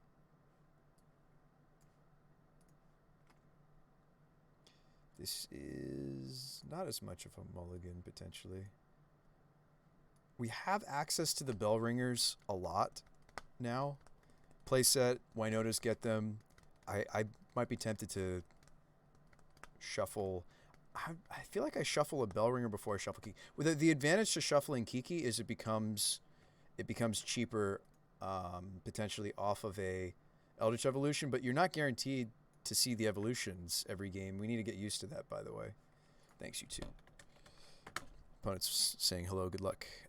So I actually think I'm going to keep and I'm going to do that. Just because we're used to tutoring into this doesn't mean... Yeah, just because we're used to tutoring to that doesn't mean... I mean, we have Fauna Shamans, too, to find it. We have ways to find the Kiki. All right, if you're worried about human count, couldn't you go 2 elves, 1 noble? Yes and no, but I don't want to hit...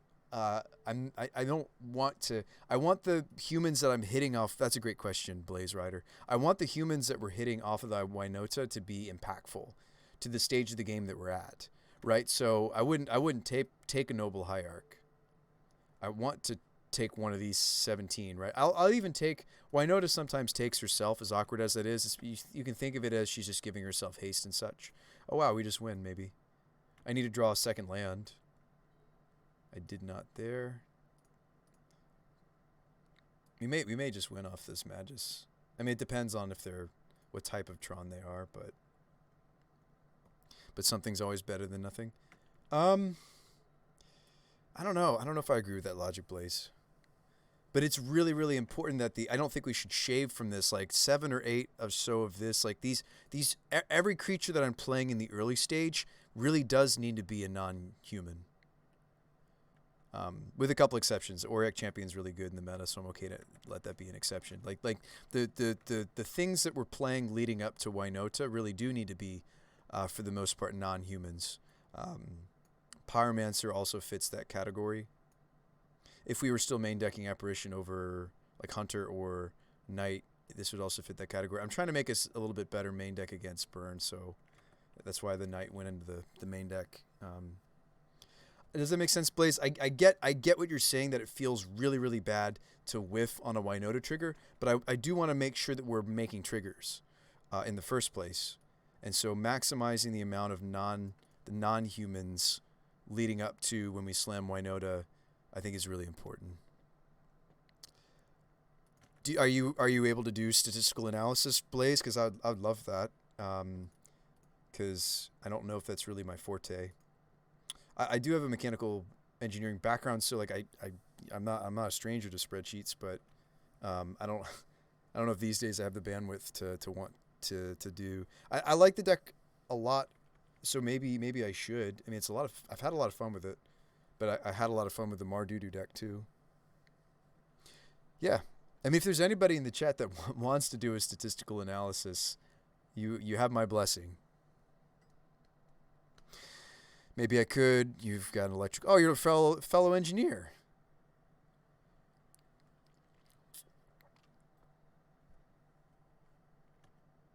We're just mooning them here, right? That's why we're doing this. Like, that's the plan. Ooh, and we get to go get a basic planes, right? Isn't that what we want? It's kind of awkward because I have Kiki and I have birds, and maybe they're not killing birds. Maybe I'm getting the wrong land here.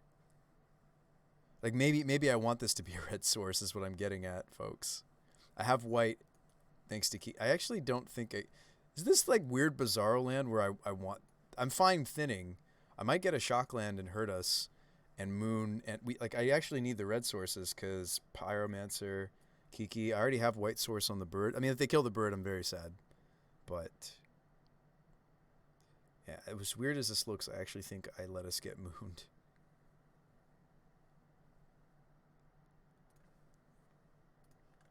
And I attacked them for 1. What a weird day. Alright, considering the problem is looking at your deck, concept so mathematically sound. Problem is they'll just kill the non-humans. Oh yeah, every non-human that they kill, they stop a Wynota trigger. Which is again why I like things like Strangleroot Geist or Nest Invader. Nest Invader in a lot of cases has been nicer for us just because it's also ramping us. If you put the 2 cards next to one another, Geist is the stronger card, easily. But it doesn't give us the flexibility. It doesn't give us 2 triggers potential. It doesn't give us colorless mana. So yeah, it's hard to say. I've really liked the Nest Invaders a lot though.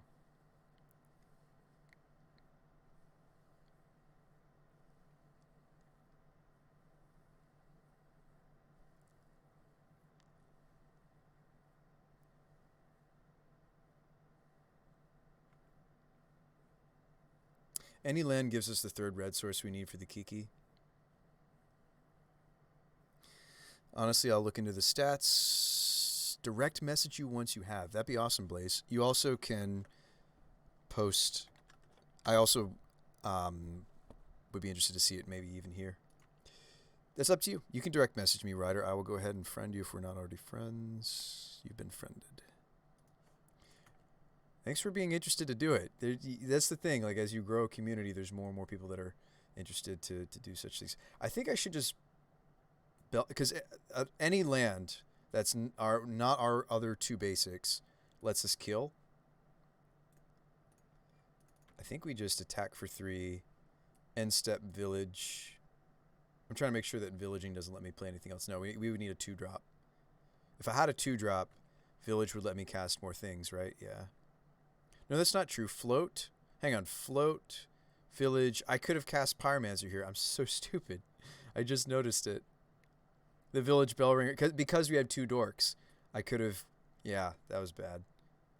I see it now, folks. I didn't see it initially. Float. Pay for bell ringer. Well, no, it didn't cast Pyro. Does it? Does it? Because the mana that I would be getting would have been. I would have had white, green, green. Not. I need. Because birds had to pay for the white here, but also birds needed to. Yeah, I actually don't know if I could have cast the Pyromancer now that I look at the math, because this is only green. Oblivion Stone, that's terrifying. But maybe we just win here. I think we go for it. Like, that's gonna beat us if we don't try for it. Sort of feel like attacking there, casting Wynota was good enough to lock the game up. Yeah, maybe I was supposed to do this.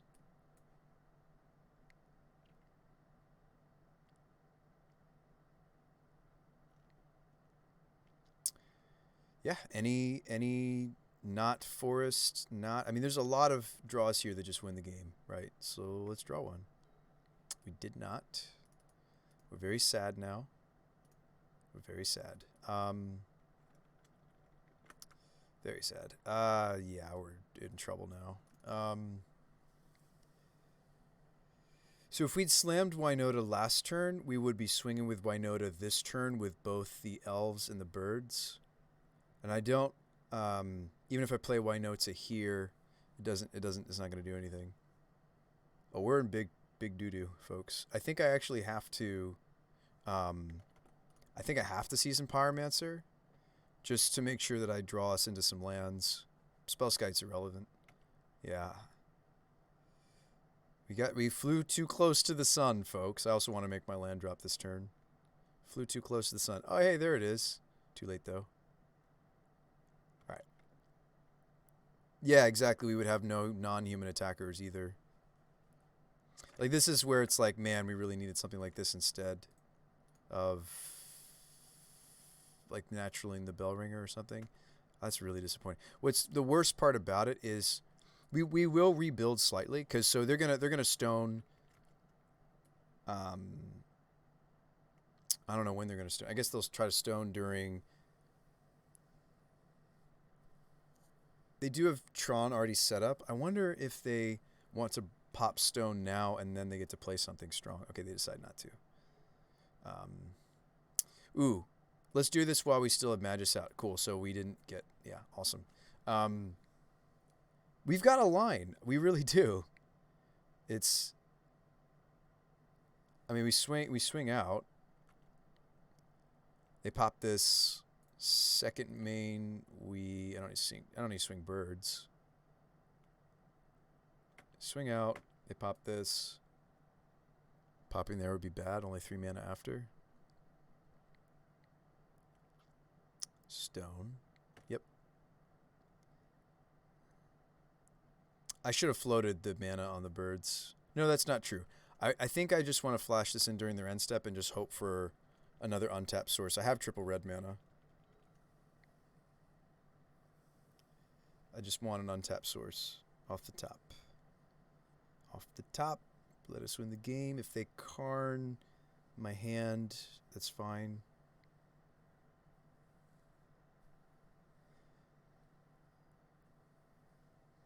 What do we want to see? We want to see, like, not what they're casting. Oh, is this Ugin? We're okay with this, maybe. I mean, I'm scared that they're getting the value off the Sanctum, too. Love this synergy. If I was playing Tron right now, I'd be... You gotta tap that for mana, though, first, friend. I think you have to tap it right now. They didn't. But maybe it's irrelevant. They get Ulamog. They can't cast it. Yeah, I mean, like, our out is we draw the mana source, right? So we flash this in, hope to win.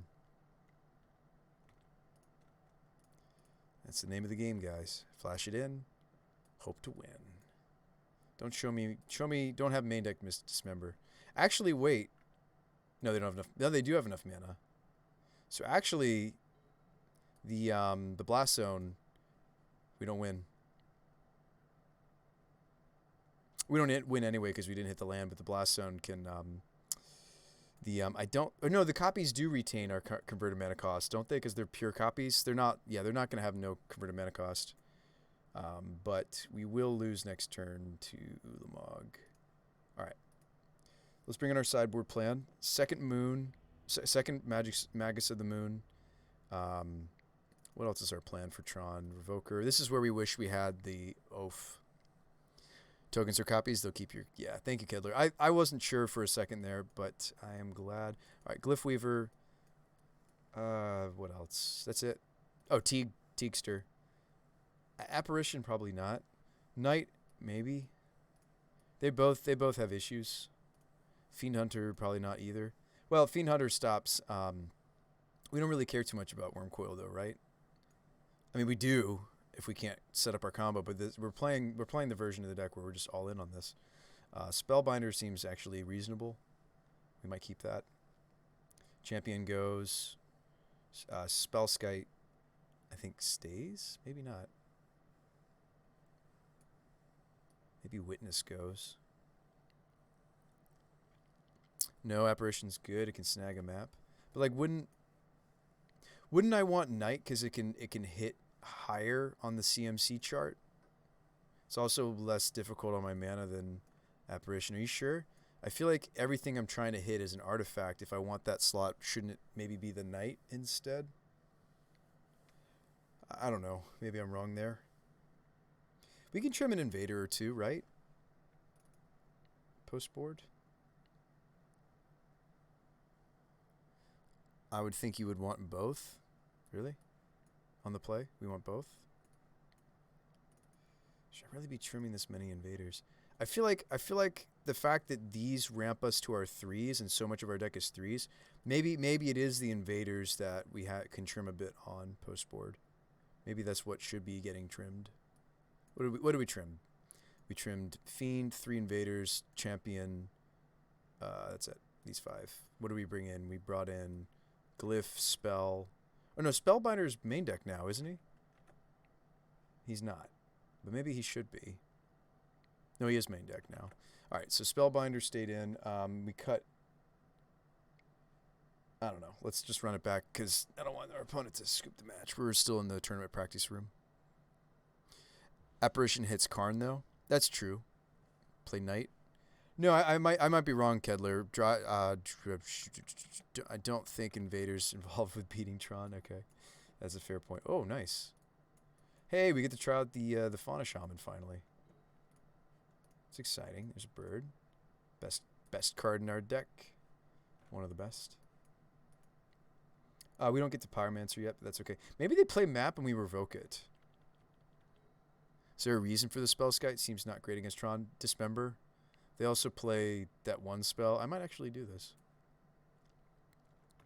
If they map, go for Revoker. Yeah. Doing it. Name Expedition map. And, like, it's always sweet if there's another map, like, in their hand to get them. Should I swing for 0? Not going to. Like, Winota is the cool kind of deck, like the Cool Cats deck where swinging for 0 with birds is relevant, right? Get the trigger. We have enough red now for Pyromancer. But do we just want to get the Fauna Shaman going? I think we want to play Season Pyromancer, actually. Right? Well, if I play Fauna, I can get Winota. Honestly, we should Shaman. Oh, yeah, we can grab Moon. What am I doing? What am I doing with my life? Or we can just evolve into it and just have it now. Guys, we could just have it now.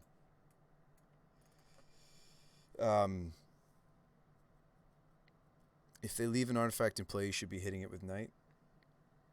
Isn't Chromatic Spear the one that... No, it's not. It's the one that's not as good as Star. So I could hit this Chromatic Star. In your experience, what are the odds turn one dorks dies before it provides mana? Oh yeah, I mean it depends on the matchup, Blaze. It's happens more often than I'd like to admit. I feel like we almost just evolved this here into Moon. Just have it now, says Dry. I think we just go for it. Like the overall feel playing Magic for years. Oh, I like dorks can feel so bad. Just moon them. Don't let them have the window for natural Tron. That's what I was thinking too. A bit. So we just moon them, right? We can still pyro after this. We'll have red. Win and roam, right? Oh, I tapped the wrong colors. Yeah, we do it. 50-50. I mean, but the dorks dying means that our later pieces are more likely to, I know, and before dismember. Just maybe don't have it.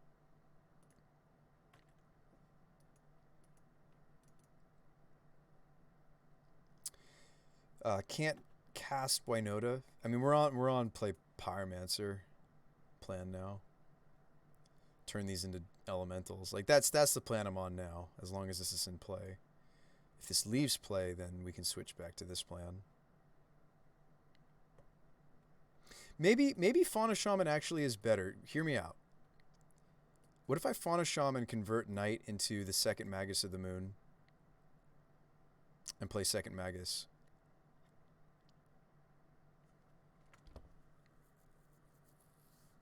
Like, isn't this the matchup why we added the second Magus of the Moon? Magus of the Moon? So shouldn't I consider playing Shaman? Shaman could get us to the other... Oh, or I can just draw birds. Well, actually, I don't think I will. Because if I natural a land... If I'm doing that, you're going to pitch Pyro. I think I play Shaman, because if I draw fourth land, I can guarantee, most likely, Magus. It feels so weird not to play the birds when I kind of do need the other colors, but I think I'm going to play the tutor to try to pick up the other Magus. What about O-Stone? I mean, I do care about O-Stone, so maybe I'm supposed to play out the bird so that I could have enough birds so that I have white mana for the night. Yeah, okay. Now we're screwed. I should have taken a different line. Actually, is there something I could Fauna Shaman into that rescues us here? Not really. Darn it. I maybe made a mistake there. I think I should have birds because of this card. Yeah. You saw it after I did, Dry. This was the mistake. Unless I can somehow, like... Do I have some sort of... Yeah, no, we're in trouble. I would need, like, second Revoker in this instance. If they O-Stone... If they O-Stone when it's on your end step, they have Tron for a turn. Oh, man. I really messed this up. Like, I don't want to commit anything else to the table, right? I don't even really want to search, right? Like, what am I searching for? What am I, like... Oh, no. We can... I do search. I hit them for 4, and I do search up another Magus of the Moon. Just get another moon, yeah. I don't have to do it immediately. This isn't as a sorcery. If we have 2 Magus, maybe Knight should be Rex Ages. No. The life gain's too relevant, I think. It stinks that it got us here, though. You're right, because of the Magus. And maybe I'm quick to say that, too. So we're going to convert the Bell Ringer? I feel like that's wrong. So we want to try to Kiki. Guys, maybe we're reacting over nothing. Maybe they have the 5th land.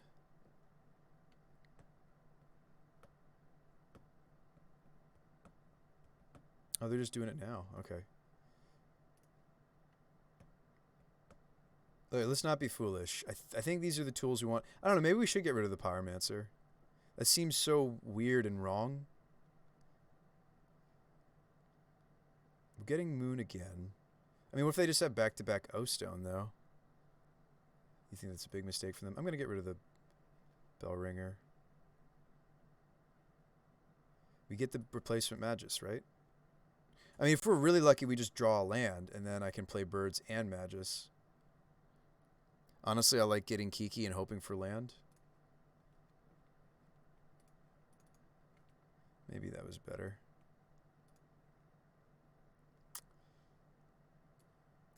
So you would like float these two lands, then put Bringer in, hope for.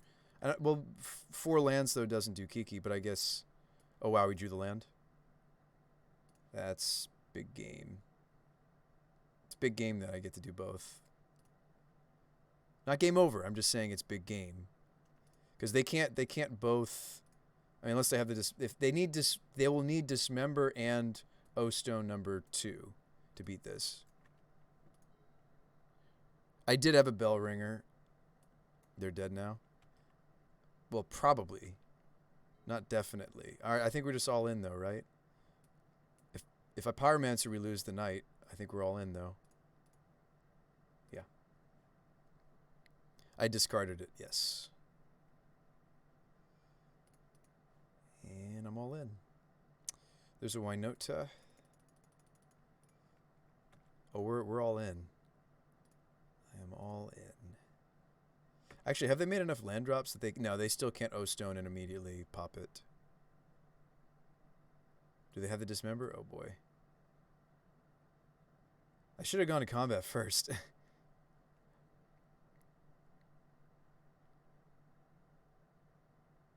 They're acting like they maybe have it. That's terrifying. They do play like 1 to 2 Dismembers, so... What's up, Dragon? Don't have it, opponent.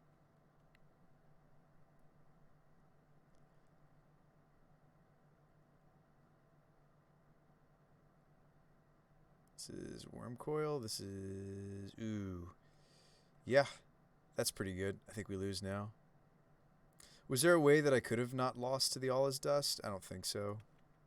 Gaddock Teague. I would have needed the Teague Stir. So we're dead now. This is that spot where it's like fun to think about the Dryad Arbor that I was running before. Because it would give us a trigger. They're at 8.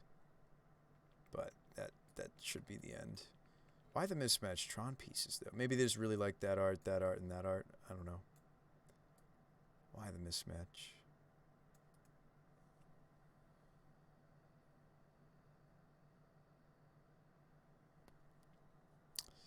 Bum, bum, bum. Well, you probably shouldn't... Well, anyway. I appreciate you, Marin. It's been a bit. How you been?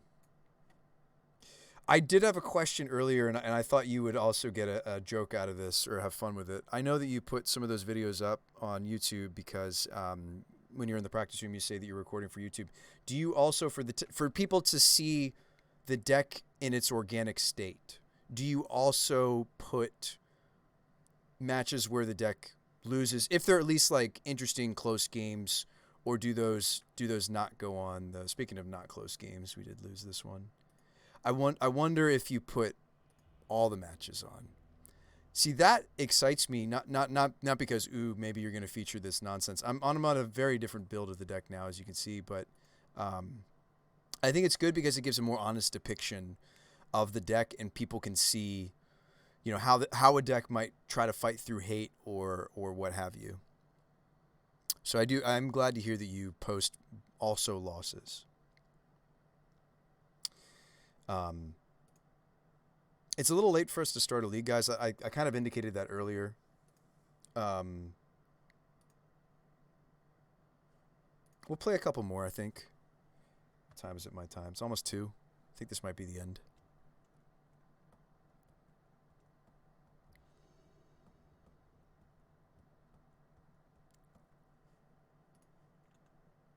Daring them to ban Tron. We can't keep this, sadly. It's got the one of Sunbaked Canyon. I probably wouldn't keep a one-lander anyways, though.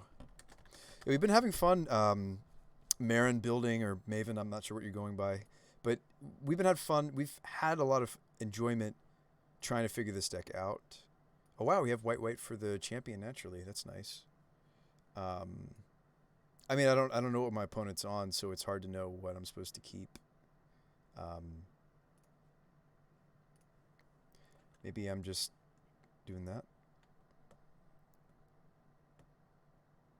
Actually said your deck was awesome, coolest deck. Yeah, I've been trying to build a variant of Wynota that doesn't use Rider. So you're probably familiar with the Angrath's Marauders build of Wynota as a fellow brewer, right? Innovator, right? So usually they play the playset of Angraths and you play bolts, and you can play like I actually over bolts. I actually prefer Stomp, Bone Crusher. Not, I mean, like a split of bolts and Bone Crusher, because Bone Crushers are also non-humans for Wynota, but they're also doubled and quadrupled when it comes to. It's just any burn source is doubled and then quadrupled. So you normally play the Angrath's Marauders, right? If a source you control would deal damage to a permanent, or player deals double, and like the Taxes versions of this, and even the Naya versions of this archetype, that's normally what they're doing. I'm trying to find different ways to get to a win. So we're right now we're actually trying. Somebody suggested Fauna Shaman. I thought it was very unassuming at first. I've actually really fallen in love with the Village Bellringer build, because as we're Wynota-ing, we actually generate mana, which I didn't think about so much. So it's actually really kind of cool. I'm not sure if this is where I'm going to land, though, Marin, but you can just see that this is quite a bit different than what we looked earlier. I'm going to play the Nest Invader because I have just drawn a Wynota. Could be blue eye control over there. You want to counter my 2/2? It's okay, though. You're still my friend.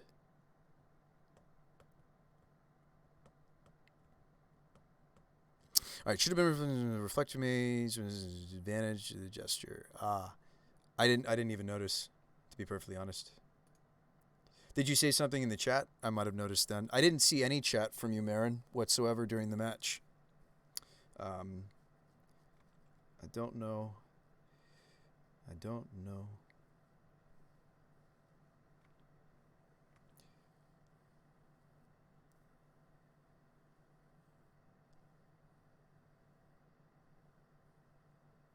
You were just salty, nothing new. Oh. Alright, so they fatal push my... This could be Esper Control. Could be a few different archetypes. Flooded Strand makes me think Esper Control. Now I'm not so sure. Dark Slick Shores? Is this like some sort of... Alright, so we've drawn an evolution. What do I want to do here? Am I playing Shaman? I mean, now I kind of just want to resolve the champion now that they showed me push. Now I wish I'd led on champion. Maybe this gets countered even. It'd be interesting if they countered this.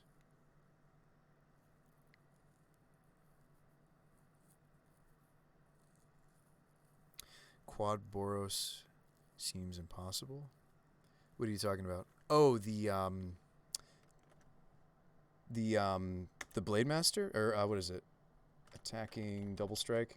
We were on that earlier. We were on like anthems and such, and we weren't on like an infinite wombo. Yeah, you're talking about the from the guy from Strixhaven. Is that what you mean? Whoa, Moto's having some.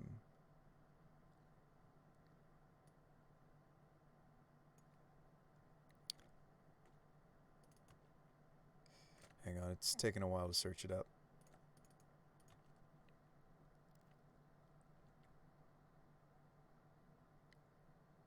New double strike. I was actually playing it though, K-Dorse. When we were on just Wynota as more of like a fair plan, we were doing that actually. We were playing the Changeling that lets us pump. We were playing the double strike human. I was trying to do some of what the Angrath's Marauders build tries to do, which is just win through the humans.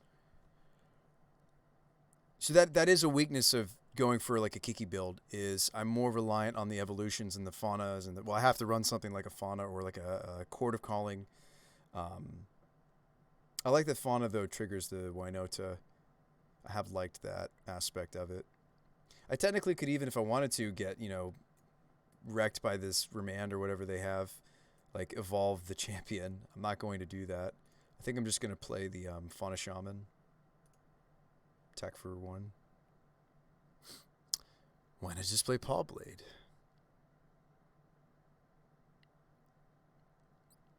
How was it? I liked it a lot, K Dorse. I might go back to that build. We're testing.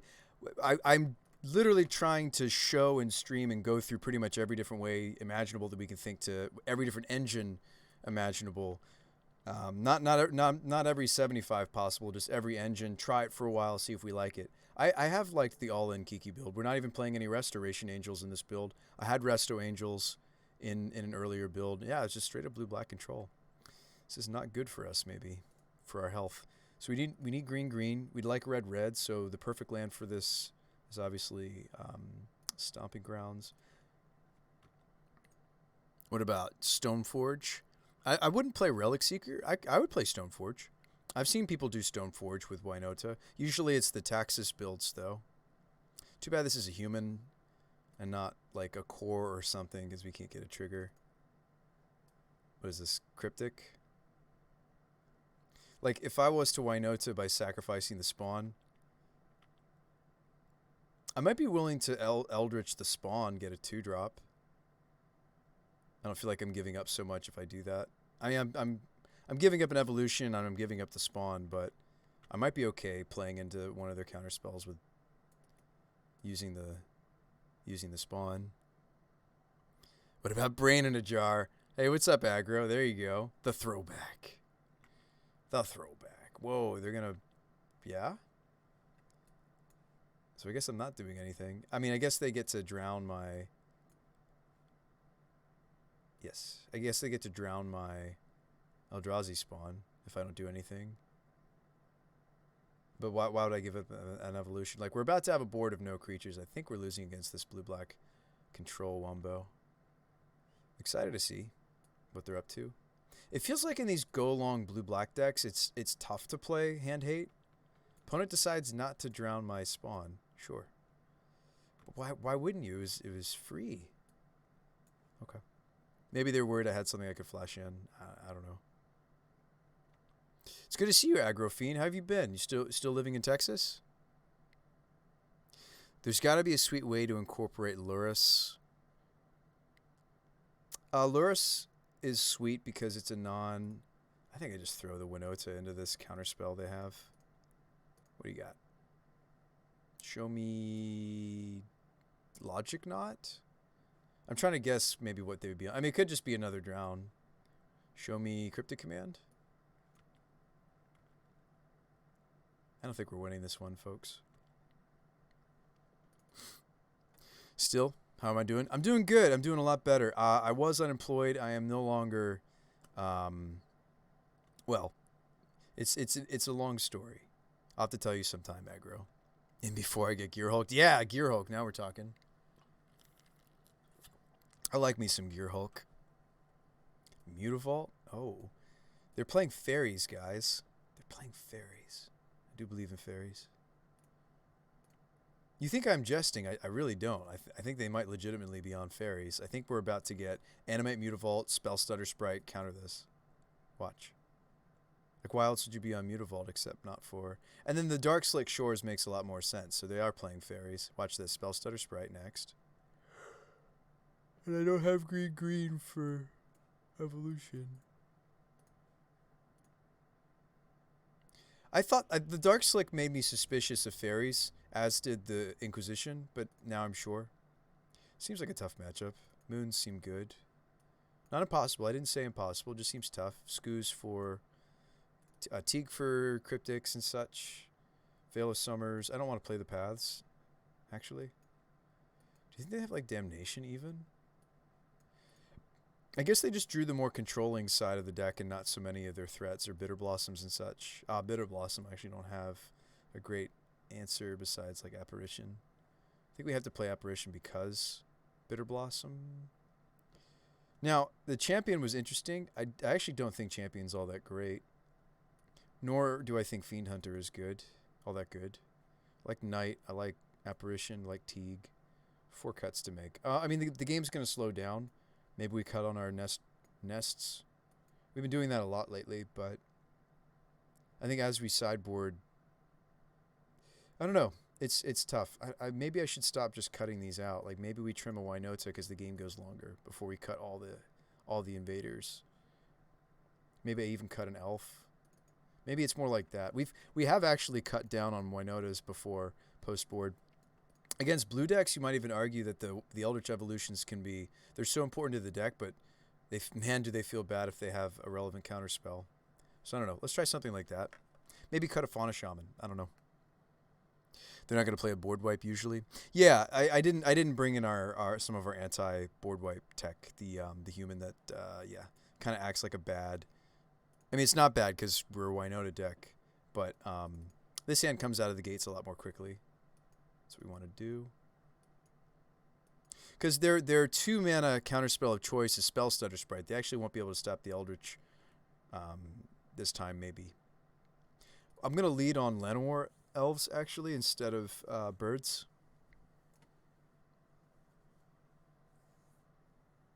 If they play Bitter Blossom, they'll die. Oh, bring in your dino. Oh. They take damage when they... Yeah. That was a cool idea. Ferocidon, make them take 2 damage off of the Bitter Blossom triggers. Maybe we'll do that next game. If there is a next game. And they do play like Brutality and such. I'm aware of, such things. Can we really afford to... Green, red source. I'm thinking about Kikijiki if you're wondering. I actually don't think I should just get basic... I think I should get Stomping Ground. I can still Spellbinder next turn off of the Windswept. It's just a little bit painful. We're on the play. We can be a little greedy with our land decisions. I mean, the reason I didn't lead birds, which would have made this the easiest, is I'm thinking this is getting fatal pushed. But maybe I'm just getting Inquisitioned. Yeah, I'm getting pushed. So glad I didn't lead out with birds. I think I go Llanowar Elves again. Knight, okay. Elves the second time. We're kind of hoping they just play Bitter Blossom here. Actually, no, that's not true. I should play both. If they hit birds, so be it. Let's fetch in such a way that we got good colors going on. Let's go Temple. A little painful, but no matter which dorks they kill, we've got good clean mana. If they kill some of these, I feel like if they're spending a push on the first Llanowar Elves, you got to be committed, right? They got to kill like Birds of Paradise next, right? You got to commit to this. Worst case would be the Brutality my birds and take the evolution, right? Honestly, I like cutting evos against fairies. I don't see it yeah, maybe we actually do. Maybe the Wynota is the better engine. I mean, against blue decks, it's rough, right? Okay, wow, they do play the Bitter Blossom. Do I actually just want to see their hand instead of knighting away the bitter? I mean, I like the idea of not even letting them get the first fairy. It's kind of tempting to Spellbind, though. Spellbinder them. It's a good thought. It's an interesting thought. Could evolve into a Magus of the Moon and still have the Wynota being a 4/4 is good too. Yeah, I think that's fair. I think I am just going to knight this. That's why we brought it in. We should just hit the card before they get value. No value for you. And also every fairy that they get into play, Bitter Blossom gives them 2 fairies, makes their Spell Stutter sprites much stronger. Yeah, let's just get rid of. Definitely knight the bitter. I think we do. And hit him for 1. I was kind of hoping for land drop. But maybe this is fine. Also, you don't want to get ninja'd. Do they play Ninja of the Deep? Opponent is considering scooping to my Knight of Autumn.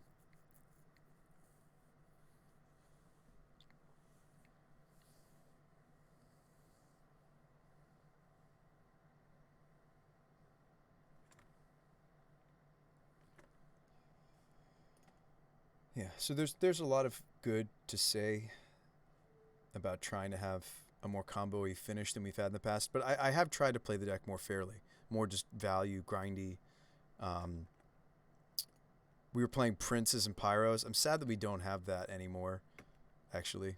That was really cool to loop through. You like do Pyromancers and then you hit there's some number of Charming Prince and you blink the Pyro, draw more cards. I think that was really neat. We could just evolve the the knight into, I don't know if I'd evolve it into Kiki Jiki necessarily. Depends on what they do.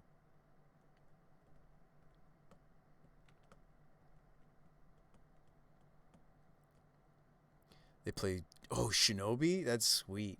Isn't Shinobi like 4 mana to ninjutsu? That's a really sweet one though.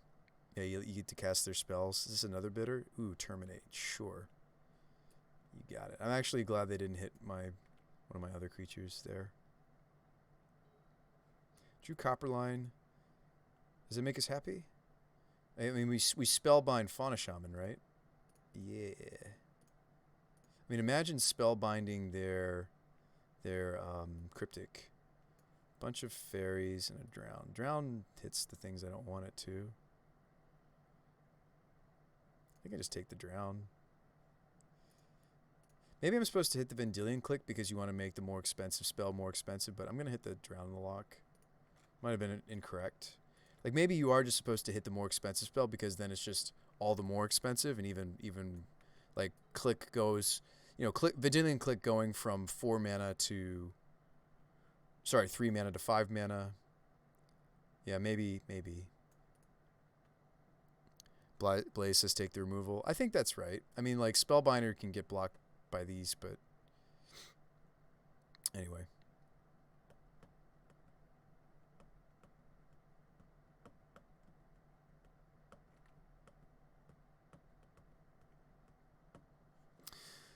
Hey, Freak, thanks for the raid. Thank you so much. We've had several generous raids tonight. Thank you so.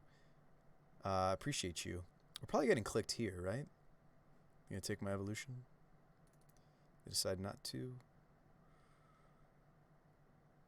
I think we kind of just go for it, right? They can't drown. This is a window to evolve the Spellbinder. I can still play around Spell Pierce whether or not I play the land. I should just play the land. Like, it's not like I'm running a lot that benefits from us waiting. I think we should have gone for the Magus. We could have. They would have just had Island. Maybe you're right. What do you got? Did you draw into an answer? You're going to make us feel very sad. Or are we glad? No, they have it. No. No. Yes. Remand. What do you got? Oh, we're not in a league at the moment, Freak. We did play some leagues earlier today. I played a league with a weird Mardu deck, actually. Right now we're doing some sort of why no, it's a value Kiki. Let's just call it, I don't know what we're calling it anymore, but I was playing a Mardu deck. I don't want to offend all the people that love Mardu by saying Mardu. Let's see. It was like a, oh, what did it look like? Mardu Pyro? No. Goryo's Blink. Here we go. This one. This is what we played a league earlier with today. I think we went 2-3 or 3-2, something not that great. I think it was actually a 2-3. Although, in fairness, one of the matchups I should have won. Something like this, doing cool things with, like, First Sphere, Gargantua. This is resolving. Get the Wynota. Tax. This is where the Fauna Shaman fun begins, right? We're actually using it for the not tutor mode. We're using it for the trigger mode, right? They might like put the Spell Stutter or the Vendilion Click in to block the birds. Get some triggers. 3 triggers, hope to win. Oh yeah, like we could hit the Magus. Actually, maybe I should have fetched into a basic forest before we start doing these triggers. It also thins our deck. What is this?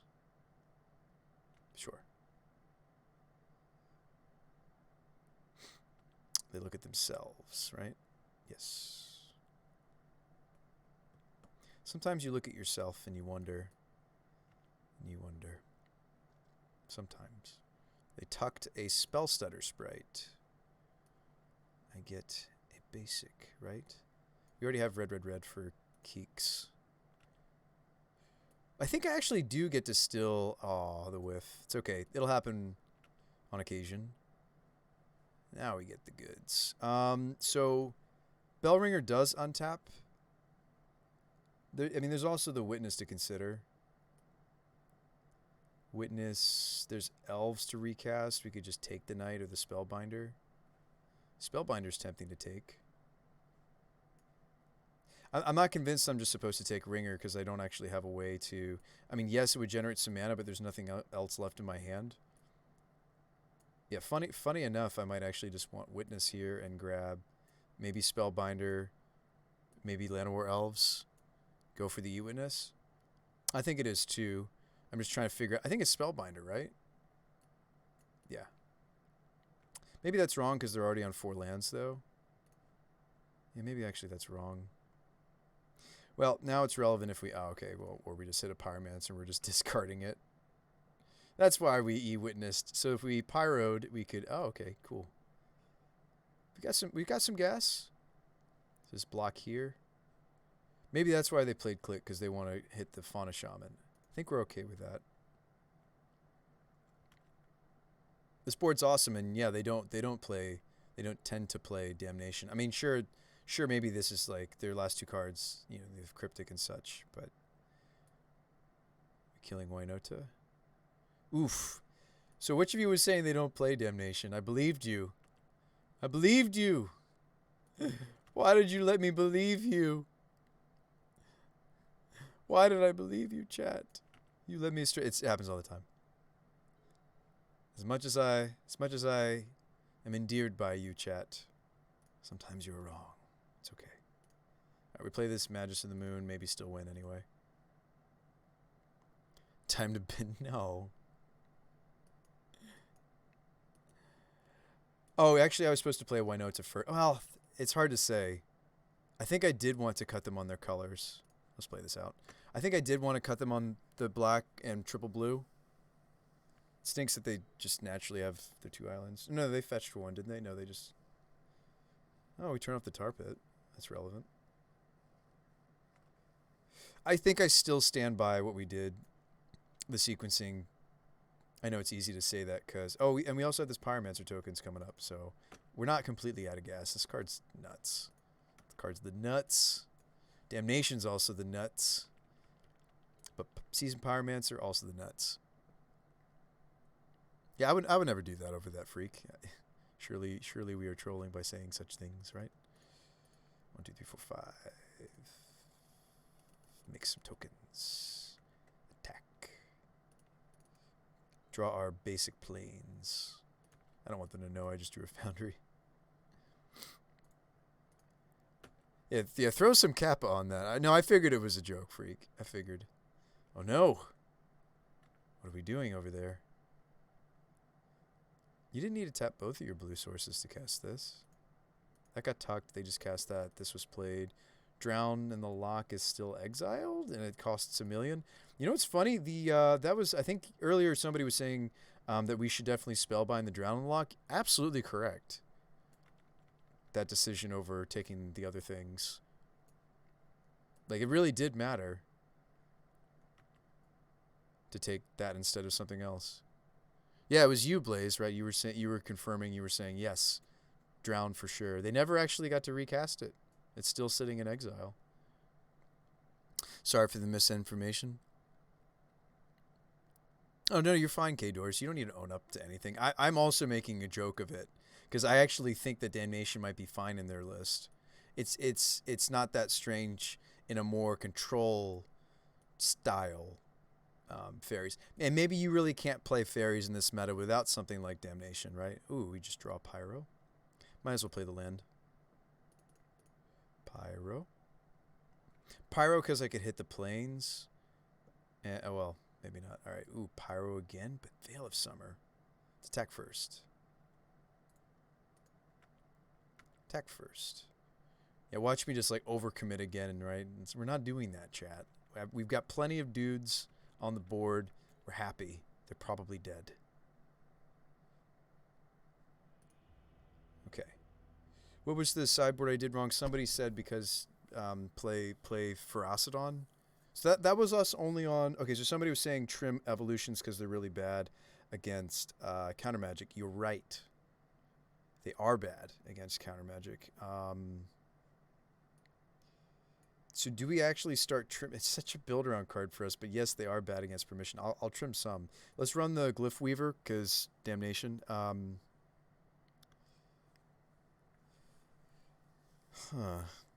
Play the Ferocidon. Play Linvala? Really?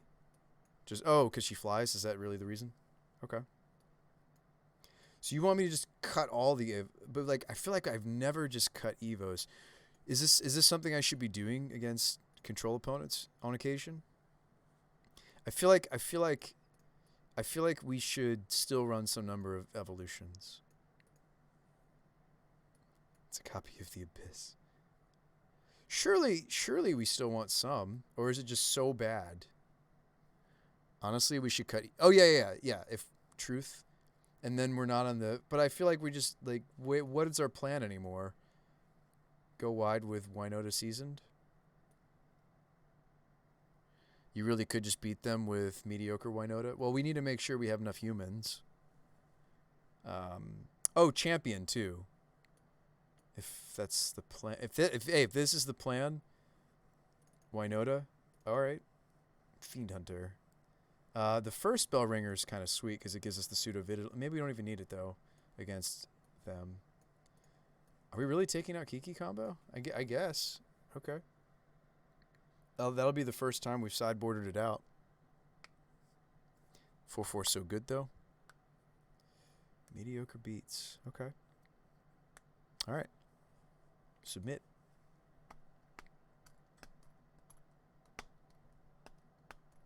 I mean, young. Pyromancer is such a powerful card that I do feel like, well, that's not our current list. This list was fun too. More fun with Seasoned Pyromancer.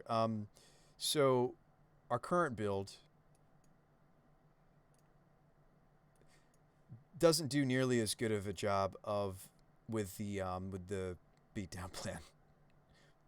We're missing several key components, which, by the way, brings me to this thought that we've had, which is if we can squeeze them in, the double strike threat, like really all we've needed in the past, if we don't want to play the Marauders, by the way, is just these two creatures.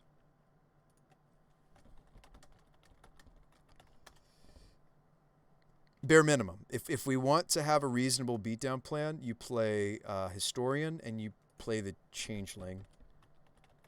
If we want the Wynota beatdown plan to really exist, in my opinion, you want some sort of antheming or like giving them double strikes, something like that. So if we go back to playing these, this is actually here. If we go back to playing these, we're increasing our human count. I mean, we were originally on two Bell Ringers. But anyway, just a thought. Teague, Bird, Veil, maybe this is fine. We're on the draw. This is a lot of lands for us to have in an opener. I also don't know if I want to just slam Birds because they're an Inquisition deck. They're a Fatal Push deck. I mean, maybe we should... I feel like we totally give away that we have Veil. Well, they may know anyway with an Inquisition, but I feel like if we slow down and like go like not turn one our Birds, I feel like that's kind of an indication that maybe I have Veil, however, but that would be amazing. Yeah, I really do think you don't need that many card slots dedicated to the beatdown plan. I think it really does just take 2, maybe 3 humans. We've also played, there's another Anthem we liked, the one that when we play fetches, we, I know it's weird to do that in the upkeep. It's fine, though. Birds.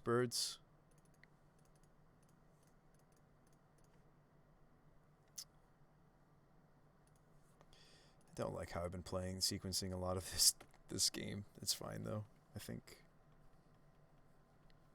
I like protecting Teague. Yeah, me too. That's kind of the line I'm going for. If I'm going for a line, that's what I'm going for. Push the birds. Okay. Hey, that's something that would have killed Teague. If I can draw a different green source. Okay. Yeah, I think I'd rather play the... Well, for mana efficiency's sake, wouldn't we rather play the Nest Invader here? I think I'm supposed to nest. Do some nesting. It's awkward that I only have... It's rare that I only have one green source, but we naturaled into these others, so that's what I get for running the main deck. Oh, are we going to counter this? They might be spell stuttering this. Okay. All right.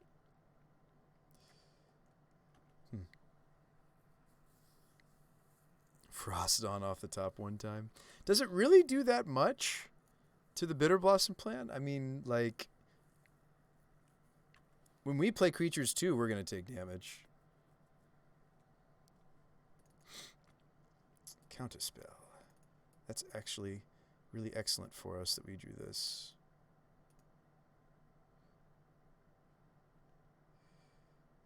All right, so what do we need to do?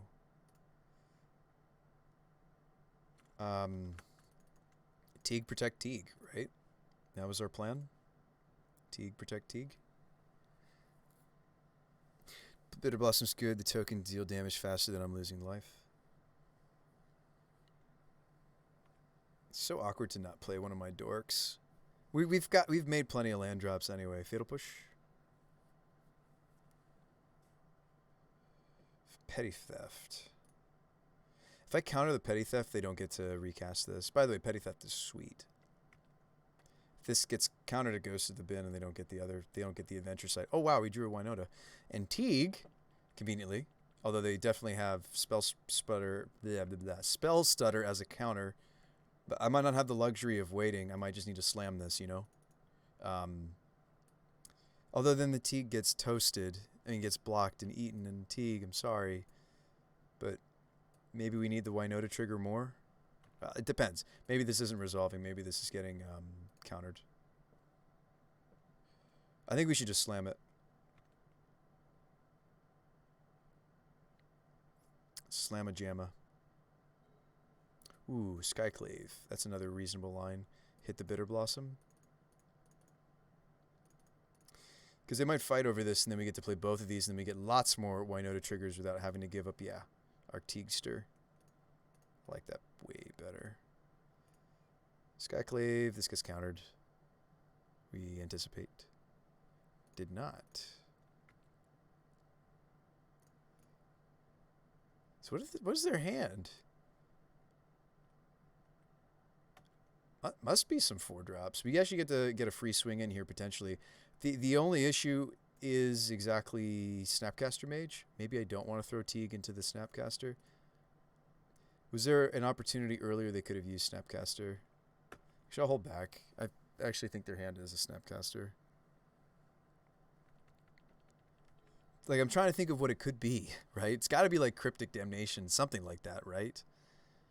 If they're not, like, because most of their other spells are under Gaddock Teague, mana-wise. Oh, wow, that's a lot of damage. Ouch. Okay. What am I hoping for? I'm hoping for Veil. Like, Veil would be probably the perfect draw here. Pyro. All right, we'll just slam it. What do you got? I still can Pyromancer after this. Maybe I should have Pyromanced first. Well, no, because then if it resolves, you don't get the Wynota. What do you got? Oof. Mana Leak? I can pay for that. And I do. Mana Dorks to save the day. Second Mana Leak? That's actually really clutch from them, and I really think that they have a Snapcaster block here. They do play Snapcasters. Okay, 2 cards. One of them is probably a 4-drop that they can't cast. If I swing the Teague, I open us up to... I'm okay if they get the token. I'm going to still play around the Ambush Viper. Wynota, that's a little disappointing, but now we get to attack with it. She gives herself haste and indestructible. Not what we really want to see.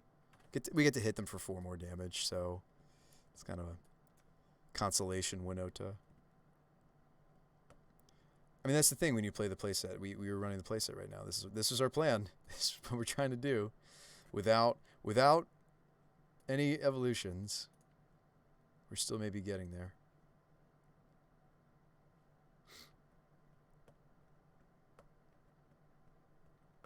I may swing Teague this time though, to just trounce them. Mediocre beats. We're getting there, maybe. Linvala. All right, so I think we swing the team. This time I'm not so afraid of the... I mean, like, yeah, I care about the snap cash that's about to happen, but I think I just got to push through. And if they did have snap cash, they would have used it already. Witness back the veil of summer. You going to let me pick this up? Oh, they do. Sweet. It's pretty good in this matchup. Yeah, like, what is their hand? Am I supposed to grab champion, though, so we gain some life? Because I'm at 5. I actually think I'm going to go champion. Like, Spellbinder, I think, does make a lot of sense, but I have 2 more Wynota triggers, and that's a lot more life. And, oh, there's the Glyph Weaver. But, like, I don't think Damnation's an out for them any... Well, they have to remove this first. I'll just take this. I think it's actually... was probably...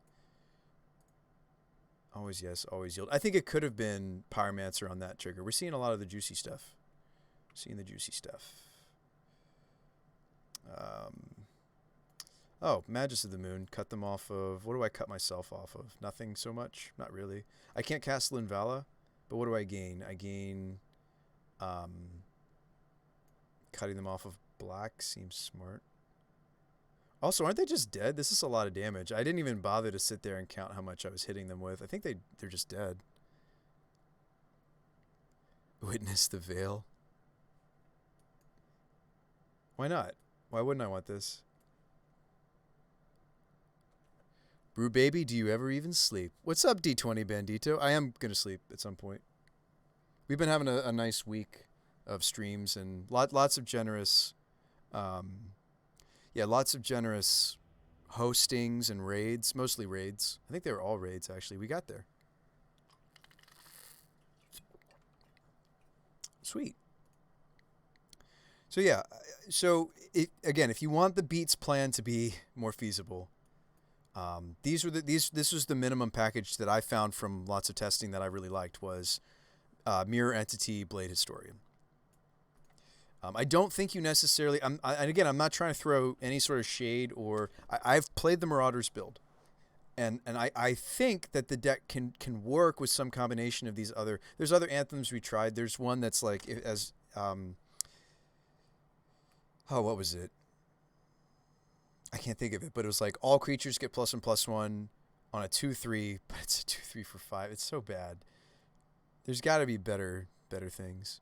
Mediocre Wynota beats. Yeah, so I think I'm fine with this being our win, and maybe we trim 2 ringers. Makes the Kiki kill less consistent, but now we're back to playing some of our other avenues to victory.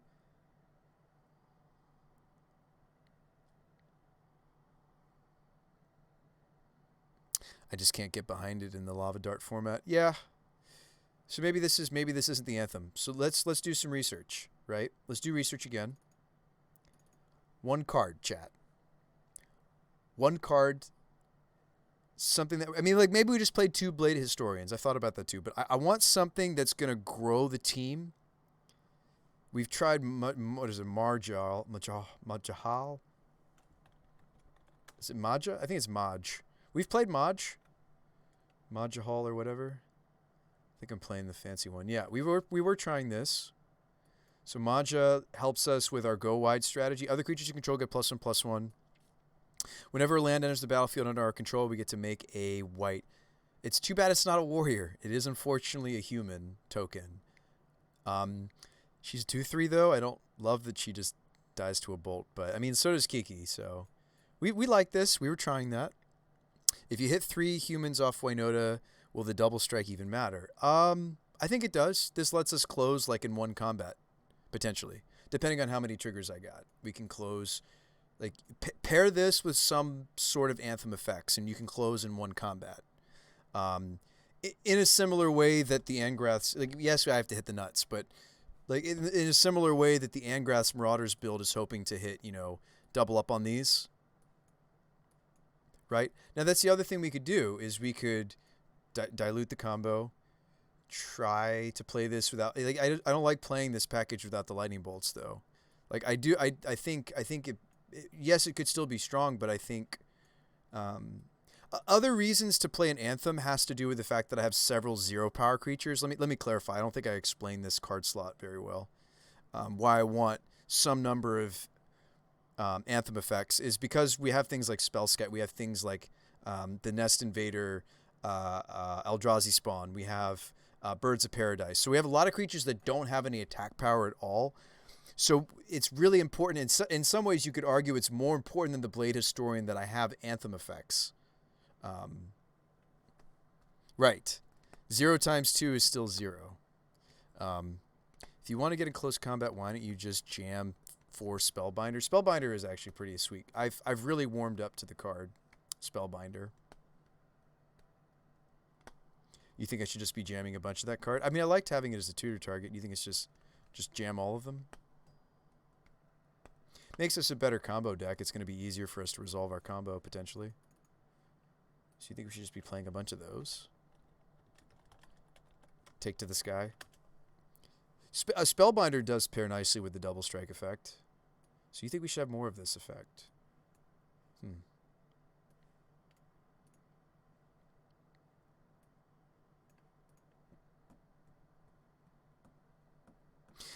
Weren't you guys some of the same ones that were saying that this is the lava dart format? Like, this guy does just get darted though, but I guess it still does the disruption. Grab like a Metamorphose or something.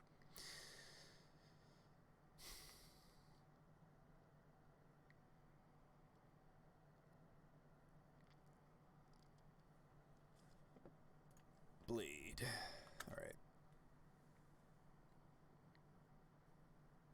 I think I'm going to cut one Nest Invader. I want one other thing. Let's try the second Spellbinder. I think you're right that it could be good enough. Second Spellbinder. Oh, you know what? We don't have to necessarily play Fiend Hunter over the other anymore, actually.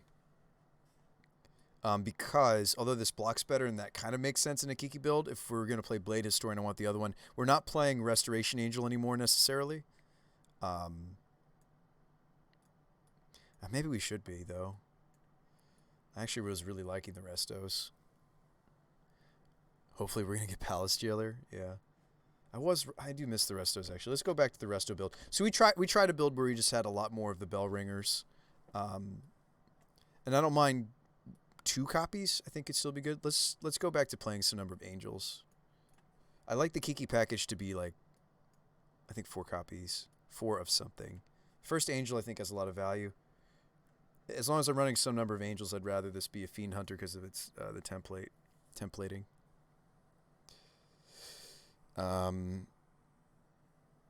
Kador says, I still think it gets better when you cut the Kiki package. However, I realize you're trying to show off the different builds. Well, thank you for understanding. Yeah, I think you're certainly right. I think that's something I'm also realizing too as I test it. I'm realizing that I kind of want to go back to. Here, I'll show you. Let's open a new copy. I'm gonna save this build, the Kiki build. I think that's where we're ending that one.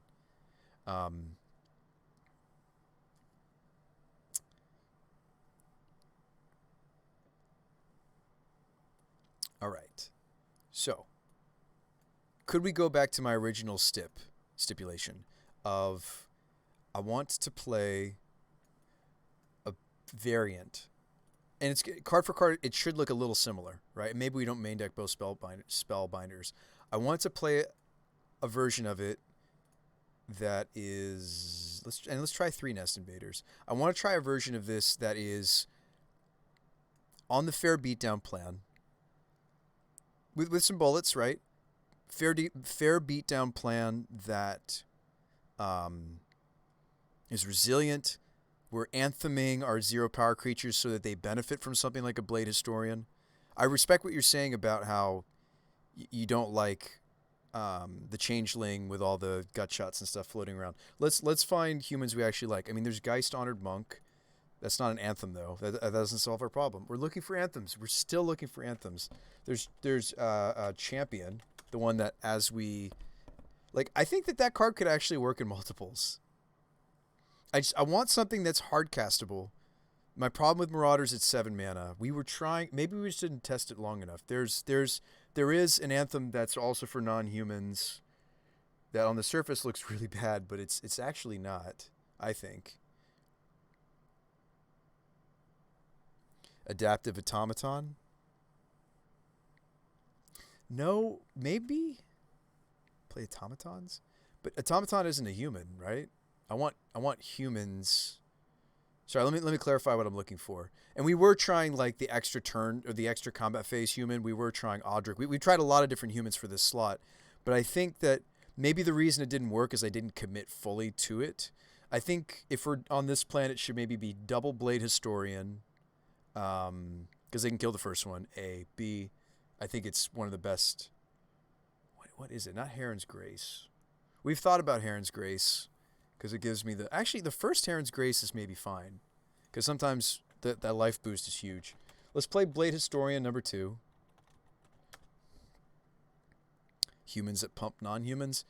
I'm okay with the first Herons. Let's play the first Herons because giving Wynota +1/+1 lifelink is actually huge for us. Like it's like a batter skull swing, right?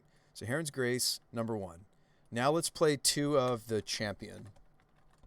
5 mana Tristani. No. What about this one? I missed it. It on the surface it's going to look really bad, but we actually didn't find any other anthems besides Majahal and actually the first Majahal probably does go in this build. We just don't care if it gets bolted. We're gonna play a Maj, and I think we're gonna try the its name isn't Champion, isn't it? It's like it's a human creatures you control for each. It's like each creature we have enter the battlefield. Each creature enter. Because the goal is I want ones that are hard castable that give us the anthem that actually let the birds deal the damage, get the benefit of the double strike. But let's just grab Maj because I can remember how it's spelled. I think a split of Heron's Grace and this other human I just can't think of. It's 4 mana. We thought it was we thought it was going to work and then it didn't, but we never tried it again. I'm with you on 2 Elite Spellbinders though. I actually think that card's quite sweet. And flexible. The fact that it works against even non-combo decks. You can use it against control very effectively. You can use it's got game. Breaks up combos, even things like against Heliod you can grab a company with it and then the company's very expensive. It's not Champion. Human. It's a very unassuming anthem. Human creature enter the battlefield. It feels like a really bad non-permanent Thalia effect. I'll know it when I see it, folks. Bear with me here. Let's find it. I do think it's the kind of a card that would benefit from, or it could just be that found it, or it could be Geist. It could be just play Geists, right? But we were trying, it was Gold Knight. As commander, that's what I was trying to think of, Gold Knight. And I do think it's the kind of card that its effectiveness goes up if it's in multiples, right? Theoretically, because they see each other. You want, yeah. I think I actually might try this card again. The issue with when we played the fun of or even the 2 of was if you don't see it at the beginning, like on the first Wynota trigger or some of the earlier Wynota triggers, it just doesn't do enough. That was my issue with it. Why don't you just play Barrow Fist of Krosa? What does Barrow do again? Whenever forest enters the battlefield, green creatures. That's too specific. Only forests. Whenever forests enter, only green creatures. So this just pumps any creature, though. Can I cut that? There we go. The Gold Knight commanders just affect any creature. Now the problem is already what? Our package is 6. 6 is a lot higher than what? 6 is quite a few more cards than the... Not really. Because technically, I still firmly believe that the Angrath's Marauders package is actually... It's like a 7 to 8 card package. I really do think that it's not nearly as effective of a kill unless you're also running some burn spells main deck. But for all intents and purposes, this is quite a few cards, right? But I think it's about this many that would take for me to achieve what I'm trying to achieve, which is a burst kill that's purely in humans, that's purely most likely hard castable, that also grows things like birds, things like the Spellskite, the Nest Invader tokens, so that they actually benefit from the double strike fully. What about Tactician? Is that better? What about Orzhov Pontiff? I like Pontiff. There's also, what is the all human? Well, Pontiff is all creatures. That's a good point. Orzhov Pontiff is all creatures. I was trying to keep us in Naya, but maybe the first Pontiff. Yeah, Pontiff is an anthem effect. Yes, that's true. Granted, it's a one-time anthem. Tactician. I don't know if I'm familiar with Amperian Tactician. Let's check it out. This one? Oh, yeah. That's the... Gold Knight has a lot more potential, though. Did you read it? Or you're just trying to give me the other options, Blaze? I appreciate you looking into the other options. I still think the Gold Knights have a lot of potential in our Seasoned Pyromancer Nest Invader deck. I do. Maja nonsense. Honestly, the Kaldheim one seems like the best. What, Maja? Adaptive Automaton? Yeah, it's too bad that Adaptive Automaton isn't a...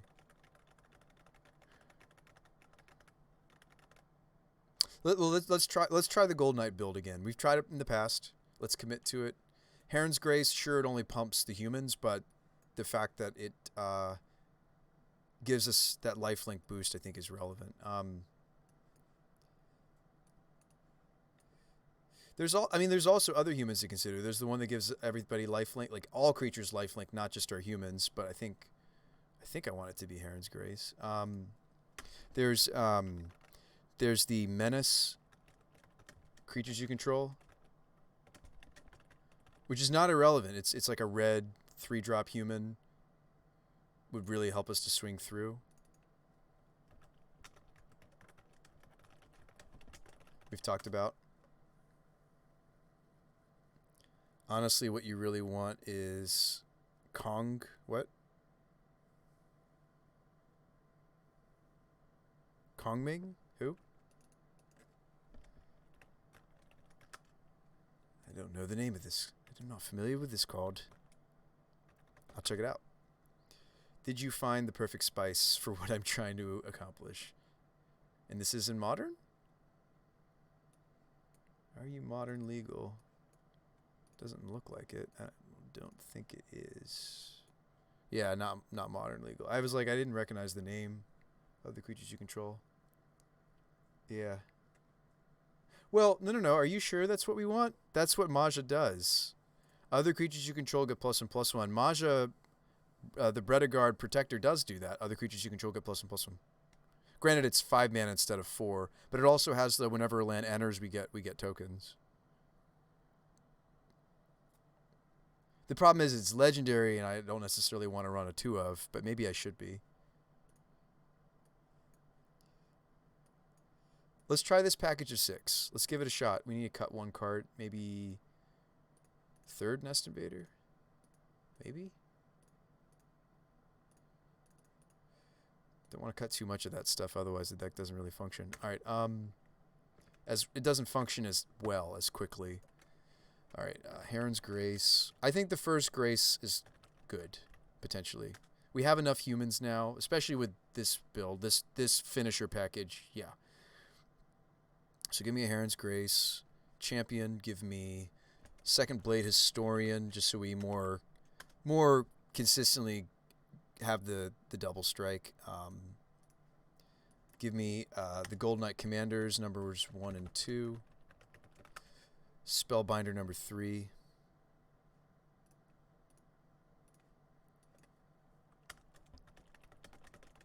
I think this might work.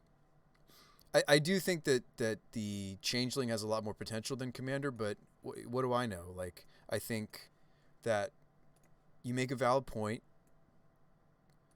that it is a very vulnerable card. Yeah, human count's great, and this version has really nice human count, maybe even too many, right? And we're lacking in the non-humans count a little bit.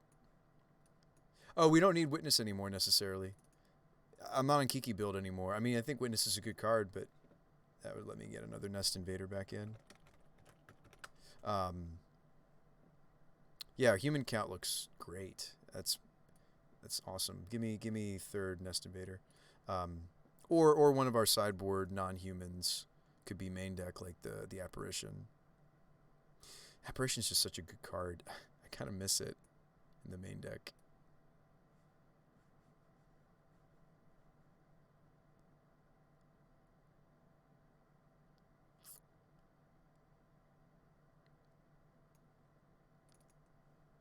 Gives me another sideboard slot. What else do we want in the sideboard? Do we want... like, this is the version of the deck that would benefit from, what's his name? The human commander. Other humans you control. Graveyard. He would make his splash black, though, but... why don't you just play the Changeling? Just make sure you leave up 3 mana. That's the thing, right? Is, like, so we could go back to playing Kudro. Other humans you control get +1/+1. So if we're on, like, if we're already playing Heron's Graces, this makes sense to me. Whenever this or another human enters the battlefield, we get to exile cards from an opponent's graveyard. We can sack 2 humans to destroy something. That last mode not as relevant for us, but this could be a sideboard card. It's just now all of a sudden I need to consider getting us into the Black Splash. I don't know if I want to do that. Oh, we don't need our mana base to be nearly as red now that we're not on Kiki. Maybe we don't need the basic mountain. Maybe we don't play even the Firelit Thicket. But if you're on Kudro, I like Pontiff even more. Yeah, like, so instead of the Gold Knight Commander slots, we could do a Black Splash, and yeah, we could do like a split of Pontiff, Kudro. Maybe that's, like, the Gold Knight Commanders... we have had some issues with them. Yeah, I guess if we're not on Kiki, we could be greedy and splash black, and then we get the sideboard. Oh, what is it? We get to run our greedy black, our Singleton black sideboard we were running before. What was it called? Oh, what was it called, folks? Well, I need the Overgrown Tomb to start. Although, I mean, like, yeah, no, Tomb. I think I play Tomb before I play. It's awkward, but the Firelit, yeah. All right, and I think I cut the basic mountain. We're not on the Kikis anymore. I think I can justify that. It's not like it helps us with our Magicus of the Moon, really. Don't be greedy on black sideboard cards. Only play Silver Quill Silencer. I was gonna play, like, one of the most sideboarded black cards in Modern. I was gonna play. What does Silver Quill Silencer do? Choose an online card. I mean, I feel like what I would play, Blaze, is I would actually play Plague Engineer. It's like the one black tutor target I keep coming back to that I keep wishing we still had the Black Splash. Certainly not main deckable. I'm going to play a Plague Engineer, I think, is the last card. And then, yeah, let's get these cards. So what do we need? Spellbinder. I'll still pick up the Gold Knight Commanders. They don't cost anything. Orzhov. Pontiff is potential. Yeah, I mean, it's main deckable because it's giving us the Anthem effect we want. General. Kudro gives us Anthem, at least for our humans. I think I've known for a while that if we're going to be on the beatdown plan, that the Blade Historian is the one that I kind of want two of, if any of them. Just want to really make sure that we have the double strike. And I wonder if there are other humans that give us that double strike. I mean, there's like a 5-drop that does it, but Blade Historian persists through the turns. And I know it's weird to have Blade Historian in my double forest deck. Something to think about. Are we also in a situation where I should just play the second plains as well? Comes to mind. That I should maybe be, instead of on all these wooded foothills, that actually maybe I should be playing a split of like Arid Mesa even. I've wondered that oftentimes because we do pretty consistently, not consistently, some amount of the time when we Magus of the Moon, we cut ourselves on white and it feels bad. And there are corner case situations where I wish I had the second plains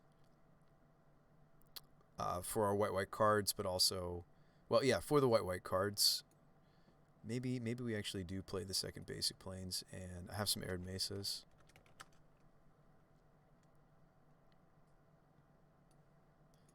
Like maybe the first Arid Mesa happens. I don't know. Surely Windsweep's the better one if these are the basics I'm deciding on. I mean, like we'll take a lot less damage too. I think maybe, and then use Firelit, of course, hopefully to filter. I mean, like we'll hardcast these. I think it'll happen. Double force a little awkward, but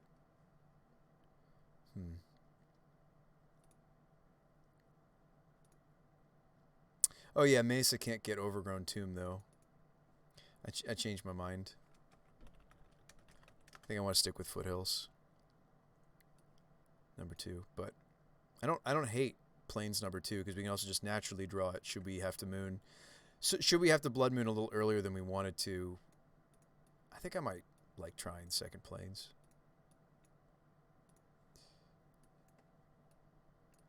How's our red sources doing if I do all these changes?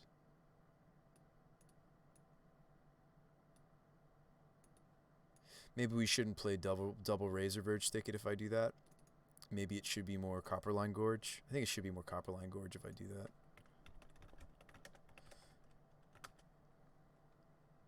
The Copperline Gorge is going to complement the second plains I'm considering better. Yeah, third Copperline Gorge.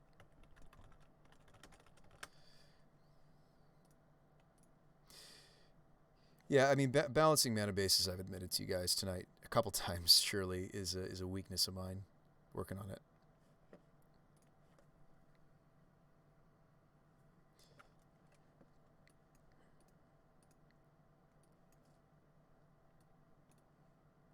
And I know what you might be thinking out there. You're like, yes, like I like this a lot more, Bruce Spy, because you are containing the deck to the thing, right? You're containing the deck to. Granted, now we're splashing into black again, but whatever. It's for 3 cards. I think that's okay. We're a Birds of Paradise list. Kind of get away with a tiny extra splash.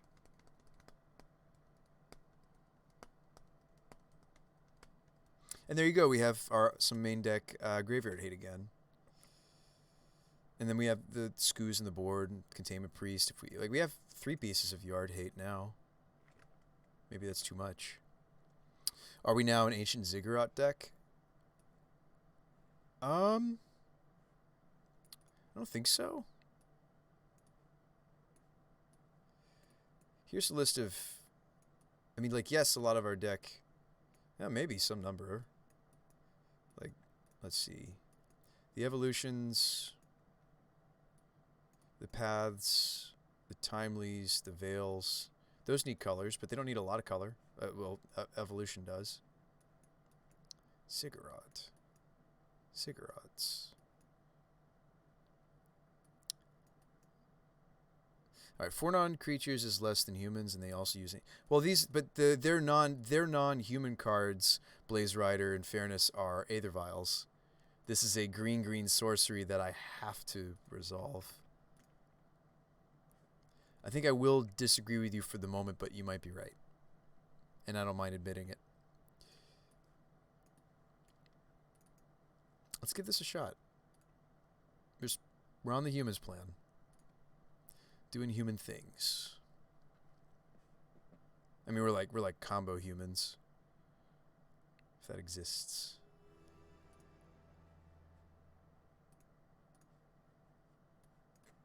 I like that the Plague Engineer's back. I kind of missed it. All right. Let's jam. Got to play at least one game with this configuration. See if this other win condition is legit.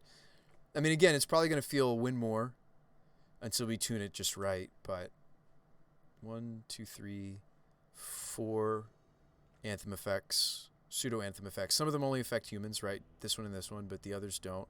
They affect everybody. 2 of the Blade Historians, because that's the one we really want to see. Oh, let's find a different opponent.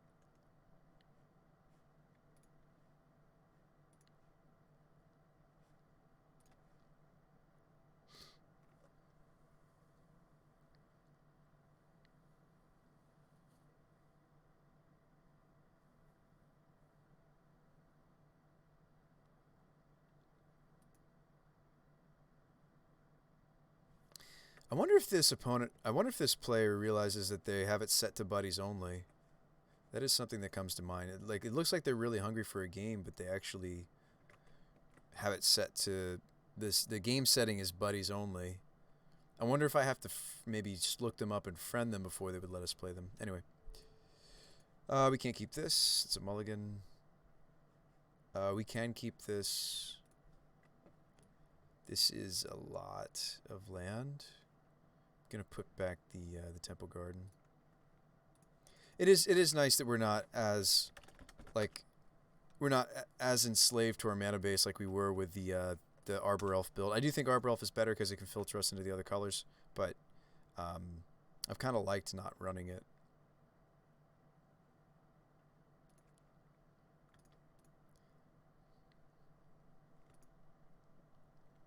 But if we play Ancient Ziggs, we get to be an all-creature sideboard. But I don't know if I want to be, because Timely is one of the best sideboard cards we found. We used to run a fun of, but the fact that these are not humans has been huge for this card. It has brought us back from the depths against some of the more aggressive decks, and then we turn around, slam Wynota, and then the soldiers we made get us 3 Wynota triggers. I think there's a few, giving up Veil of Summer when we're pretty vulnerable to counter spells on our evolutions. I mean, unless our plan is to just side these out against blue decks, I think that's not side all of them out against blue decks. Maybe I'm supposed to, for each Veil I bring in, I substitute an evolution. I don't know. Got there. Okay. It's late at night. Maybe players don't have enough time to finish games. Path is important for us too. So I'm playing, as far as non-creatures, this is tempting to keep on the draw. Maybe I shouldn't though. I thought seize this, kill this. I think we played against this opponent earlier maybe. Or they just have a similar taste in lands to that other blue-white opponent. Give us a land, please. Looks like the same opponent, same exact art for op, same exact allies. We're playing against Blue Eye Control again. See what we can do. Yeah, thanks for the suggestions, Blaze.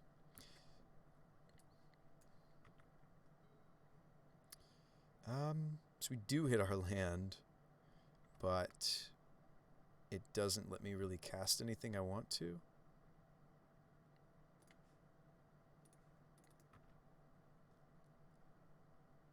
Doubt that they would snapcast here.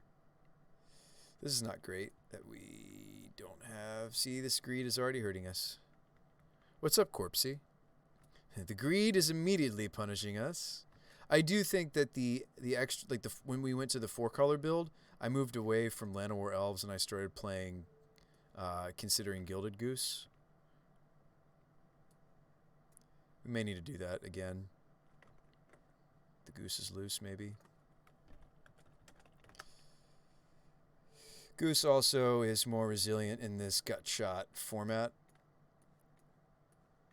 Goose obviously has worse mana sustain, but it's also flying for Wynota triggers. I think if we're going to do the 4-color build, we should switch to Goose, and this is why. Bounce this, make me a sad boy. We draw Red source, we make them sad. Red source? Nope. Yeah.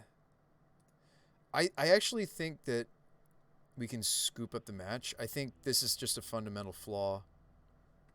I think if we're going 4 colors, we swap the Llanowars and we play Gilded Geese. Like, yes, it's awkward that it doesn't produce more than that first burst of mana versus like other mana dorks we could be playing. I mean, we could play. We could even go with Noble Hierarch, right?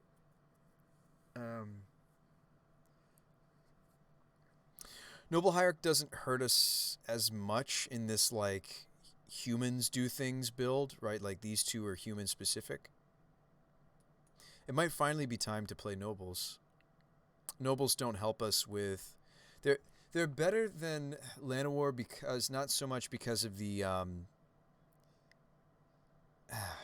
they just sure they don't give me a Wynota trigger, but I think the fact that it's going to be we don't care about the blue that it gives us, but it's going to give us it's essentially like an Avacyn's Pilgrim for us. We might have to be on Nobles. I just don't think I can justify a Goose, but we've had trouble with. I might just be on 3 Nobles, guys. Like, I get it. Like, I really, really do want us to have non-humans leading up to what we're doing. But, for maximizing our Wynota triggers, but we're having color issues. At least this is green and white, right? The Exalted's not irrelevant. We still favor birds. We still play 4 birds. This doesn't help us with our black. It doesn't help us with our red, but I think this actually, there's a case that some number of, I don't know, we could try a split of Nobles, we could try a split of Gilded Geese, maybe a split of Nobles and something like Llanowar. Because we're having color issues, and that's not good.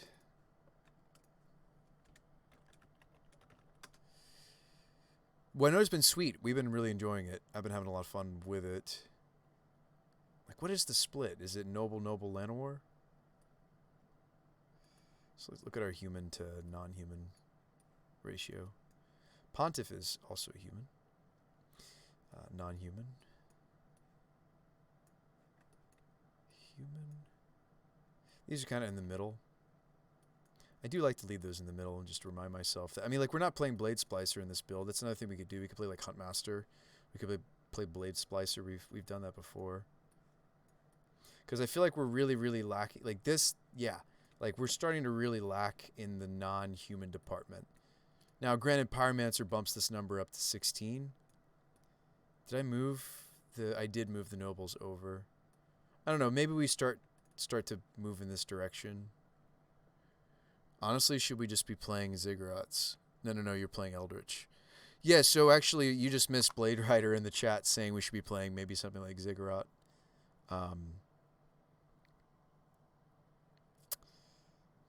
Yes.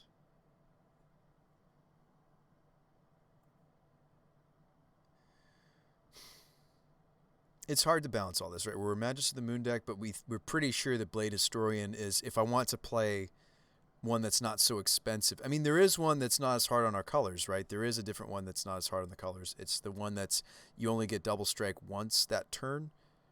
It doesn't persist like Historian does, but maybe that's the better card for us. It is 1 more mana though. But like these Llanowars just aren't cutting it, and Noble would be able to cast Blade Historian. I just hate the idea of cutting this more to play Nobles, to play what? To play I just need a different dork. But the Gilded Goose, the Gilded Geese just don't have the same sustain as the problem. All right, 1 Llanowar.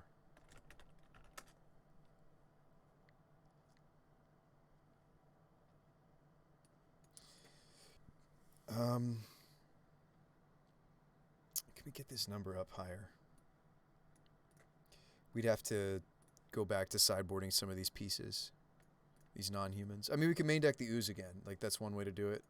Main deck Ooze instead of main decking the Fiend Hunter.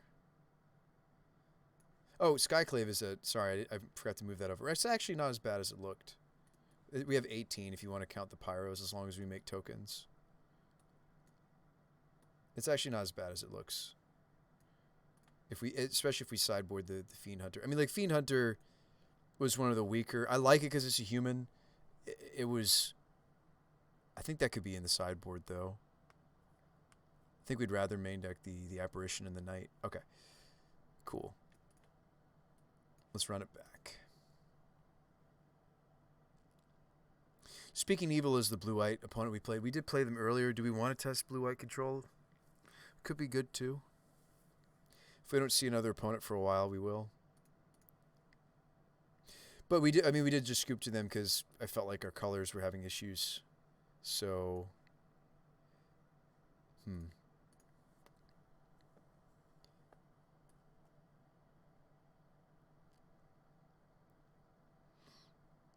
It's a hard task, right? Trying to make the deck work without dipping into like the Angrath finisher, without dipping into this version of the deck could still play the Geist Honored Monks, by the way. But I'm just trying to pump and double strike and kill them. So it's kind of a different goal. This is better if you're just trying to grind.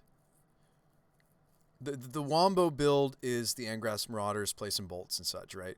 The more grindy build is this like Geist Honored build. I do like the Geist Honored build of the deck, but it's not going to kill nearly as quickly, especially if they have some blocks that they can make or some removal. Because in the Geist Honored Monk build, they really just need to block just the Geist Honored Monks.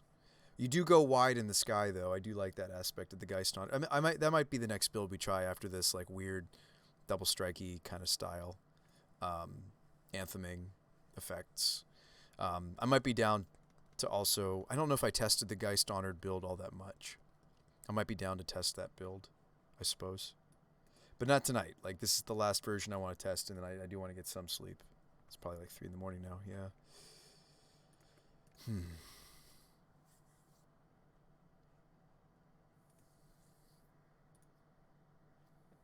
Might be hard for us to get an opponent at this hour. We also, while we're waiting for an opponent, we could do...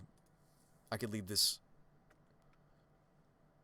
up on my other screen so I see when there's somebody that joins. We can jump on it. All right. I'm going to goldfish us while we're waiting. It's fine. You can pretty much keep most openers. If we're just fishing, we have tutors. So I've been interested to give the Fauna Shaman build a try. I actually think I still might pyro, though. Like, look at all this land. Right? Maybe we are supposed to pyro, but the problem is I'm not making tokens. I guess I ditch one pyro. I mean, one shaman. Do that. Okay, Skyclave. Another birds. So what we want to do here? We would want to get the shaman online. I think I'd actually rather get the Nest Invader. Let's get the Nest Invader in off of a basic plains. Green. Okay, Nest.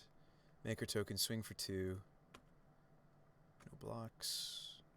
It's funny, you can block your own creatures when you're doing this. Okay, we've drawn the champion. We don't care so much because we just want to ditch. I guess we ditch this birds. Yeah. Go get Wynota. See what our spins look like.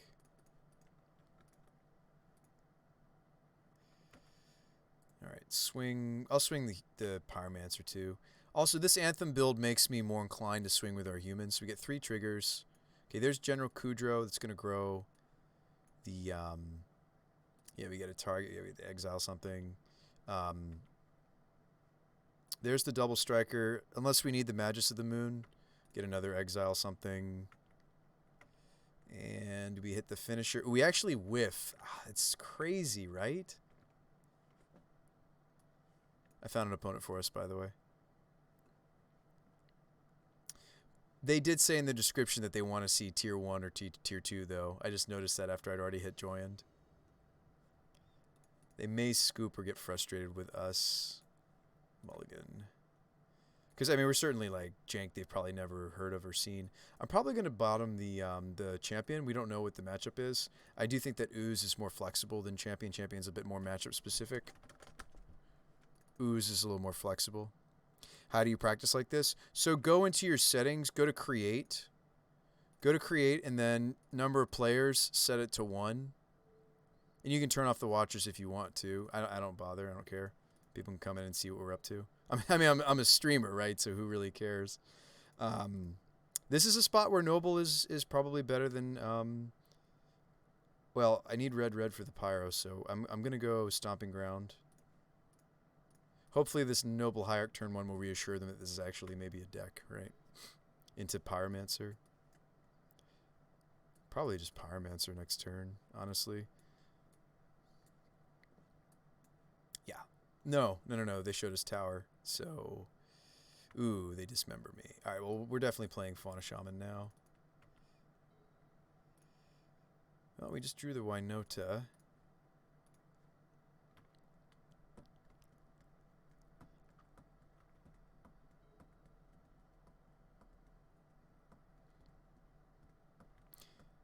Oh, they're playing Bluetron. Why are they asking for tier 1 or tier 2 only then, if they're playing Bluetron? Alright, anyway. Even if I faunaed to go get a mana dork, I couldn't cast a creature, so to speak. I can't do it this turn. I think we just have to hope to naturally draw the land or dork. I mean, a green source lets us maybe consider that line of fauna away something for like a Birds of Paradise.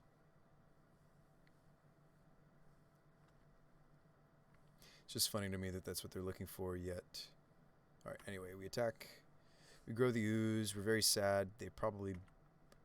We're getting clumped. We're getting clumped up. The Dismember really set us back. It was good on them. Commit to memory. I will gain a life.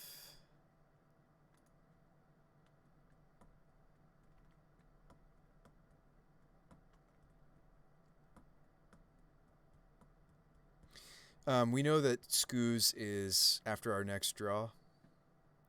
I imagine we've just got to go game 2 here. At least this is being quick and painless. I almost wonder if we would have been learning more if I was just goldfishing, because we're just not getting there.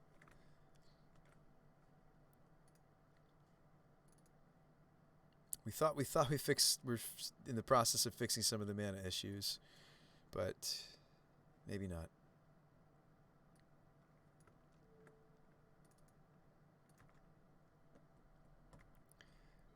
Deck was kind of kind to us, so I'll need to draw step.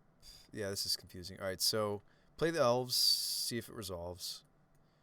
Draw step, I'll need to consider Fauna Shamaning, because I can't afford to draw the Scavenging Ooze that's on top of my library. Maybe they have Narset if they're playing Commit to Memory. You know? Maybe. Please consider casting the Aftermath side of this, please, so I can fix my hand. I think they're doing it. Nope, they're just playing a Worm Coil. Okay. And this is exactly where it'd be nice to have something like Kiki Wombo. Kiki Wombo combo. Alright, so let's ditch. Go get something different. I mean, what we really want to do is Blood Moon them, but we're not really ready for that, are we? Not really. I have this Llanowar Elf. Love to check their hand since they're Bluetron. We'd want to start working on the Worm Coil. This is where I need Fiend Hunter main deck. This is where the Night of Autumn doesn't cut it. That's disappointing. Could get Nest Invader, actually. That seems like one of the perfect plays for us here. Oh wow, we drew land? Okay.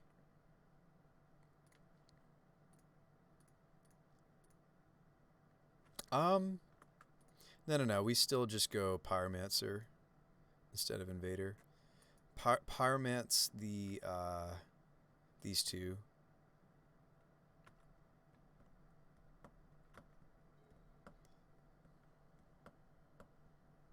Get some maybe testing. Some maybe testing. I mean, I feel like it'd be hard to believe that Bluetron doesn't have a counterspell here. Second engine. I mean, we actually could go big. I mean, as hard as it seems to believe, we might actually be able to. Well, it depends on what their last cards are. Is this?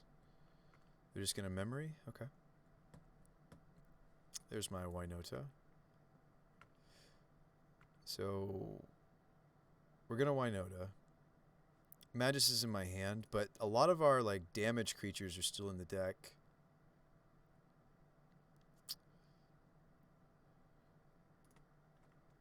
Maybe I'm supposed to thin there, but anyway. We're all in. We're doing the thing.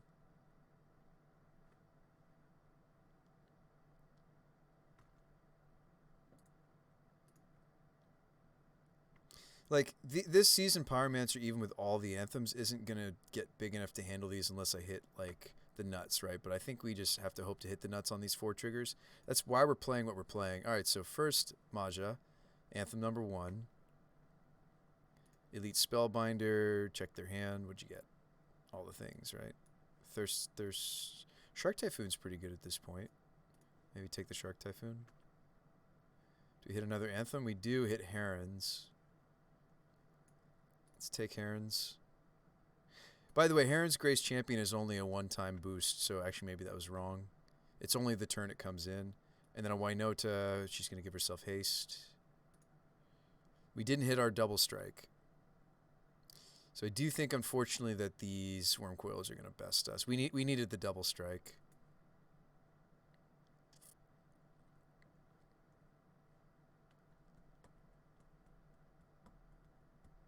I mean, like, this was cool to see. We just, like, this. If this had happened 2 turns ago, right? It's turn 7. Like, this could have easily happened 2, maybe even 3 turns ago. We got stuck. The Dismember really set us back, and then I missed land drops. I actually think that it could have been feasible. We put them to 3. I go up to 30. Oh, isn't that frustrating? Oh, wow, they blocked 2 of my Indestructibles. Huh.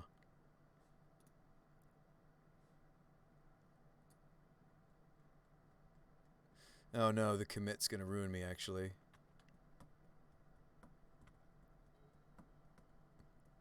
That was sweet to see. So this was us more on a pure, like, just go big idea. They could also just have, what is that spell that they play? The, return all permanents. Ugin works. This looks like an Ugin. Oh, Shark Typhoon, okay. I thought we took that. Oh no, we did, but they paid the extra. Yeah, that's the thing, is if they wanted to cast this, like, I can't really stop them. They have so much mana now, so I think they tucked the Wynota, right? That's what I would do. I would consider, yep, so they're going to tuck it. Make a shark.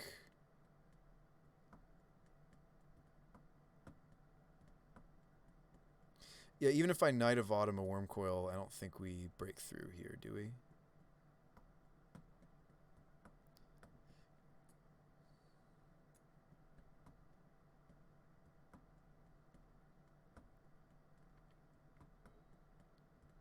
Interesting. So we make a bunch of dudes with Protector. Like, we can go super wide with these fetches and such. But I don't have a way to give all the tokens I'm making haste or anything like that. Can cut them on, finally, I can cut them on their Tron mana.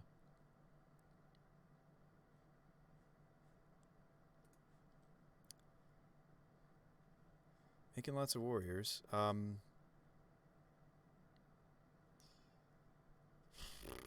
What am I doing? I have a Fauna Shaman. I'm sitting here like moping or something.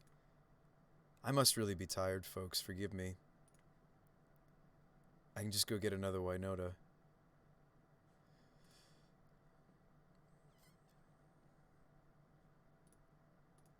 I mean, show me counterspell, of course, opponent. If they have it, they have it. But Wynota?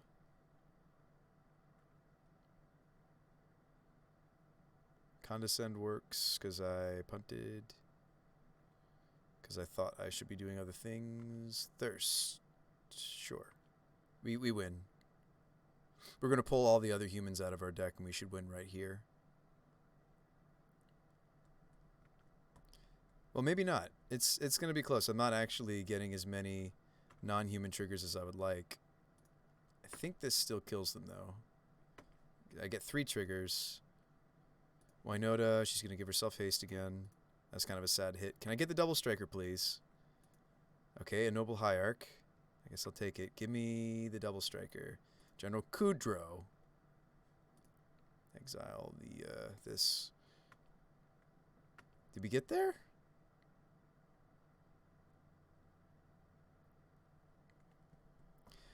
No, seriously, did we get there? I'm not even... I'm so tired I'm not mathing, and it's not a league. Otherwise, I would be mathing.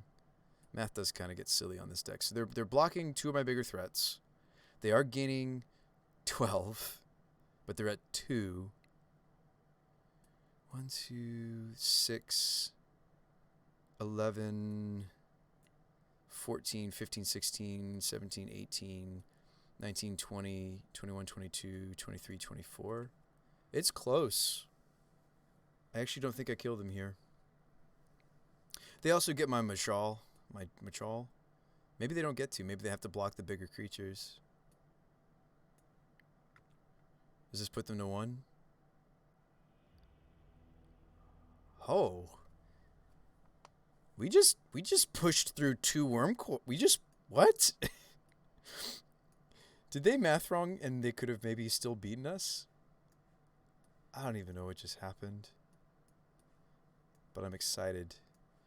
Really, the only thing we need to path in this matchup that we must path is the Wurmcoils. I'd rather try to answer the Wurmcoils through other means. We just pushed on through. That was really cool to see.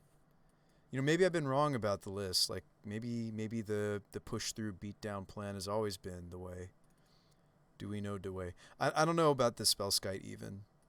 Like yes, they have ways to try to get the Wynota off the table.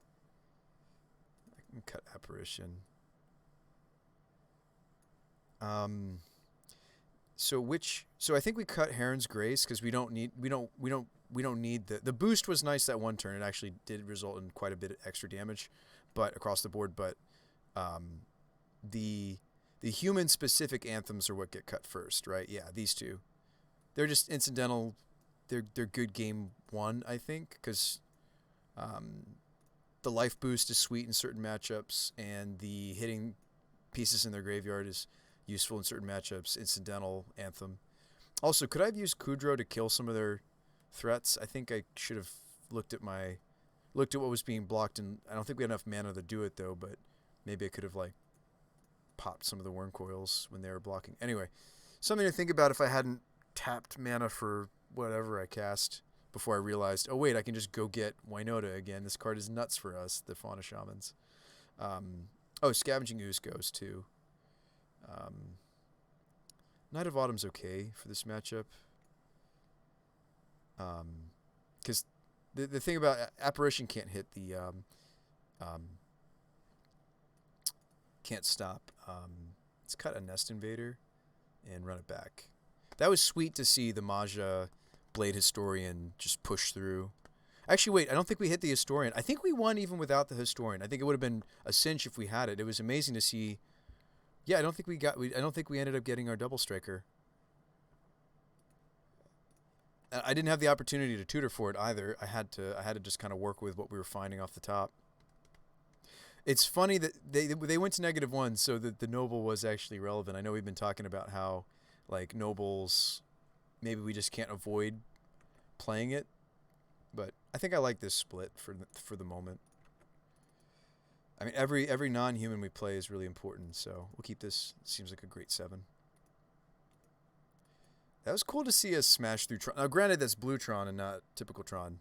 I think typical Tron wouldn't have given us, would not have let us do that. Like, they would have, when they did get Tron online, they would have O-stoned us. They would have, although Blue Tron does run some number of O-stones, but I just feel like we would have been Ugin, Karn, go get Snaring Bridge, like all sorts of things I think would have happened to us if it was typical Tron.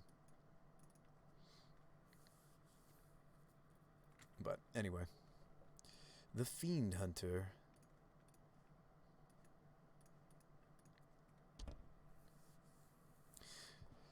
This list is certainly shaping up to be a lot of fun. I mean, it's fun to see if we get, you know.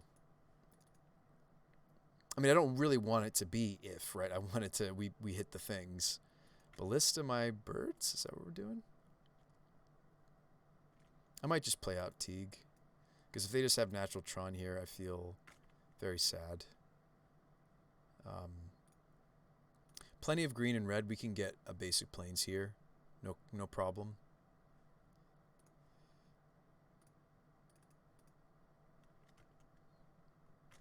I mean, I'd love to be able to... I mean, like, a lot of what they're going to use to kill Teague, other than the Singleton Dismembers... Actually, these days they run probably 2. Like, yes, if I wait, I'm playing around Dismember. I don't want them to just have natural Tron, though. So, it's tough. I'd love to protect the Teagster. I just can't. This looks like Dismember. Nope. Okay, maybe they didn't have Tron. Gonna let me untap and let me have my Veil of Summer? Sweet. Sweet, sweet, sweet. Birds. There's an Awkward Pontiff that... I guess I can cast off the birds. I mean, we don't really care to. Should we have left this in, really? I feel like this is another Anthem effect that really only shines... I almost would rather have General Kudrow. I feel like I messed that up. Alright, they're charging up the cannon. I messed that up. Remind me after this game we need to switch this into something more relevant. Maybe it should have been the Spellskite. If we can just protect a Magus of the Moon, we win, maybe. Blue Tron's different though than typical Tron. They run like the signets and stuff. Yeah, this was wrong. It's okay. We're seeing that it was wrong. It's nice that it complements the Plague Engineer too, because I've had matchups where you play against like elves or humans or something, and they Anthem a little bit bigger than we can handle.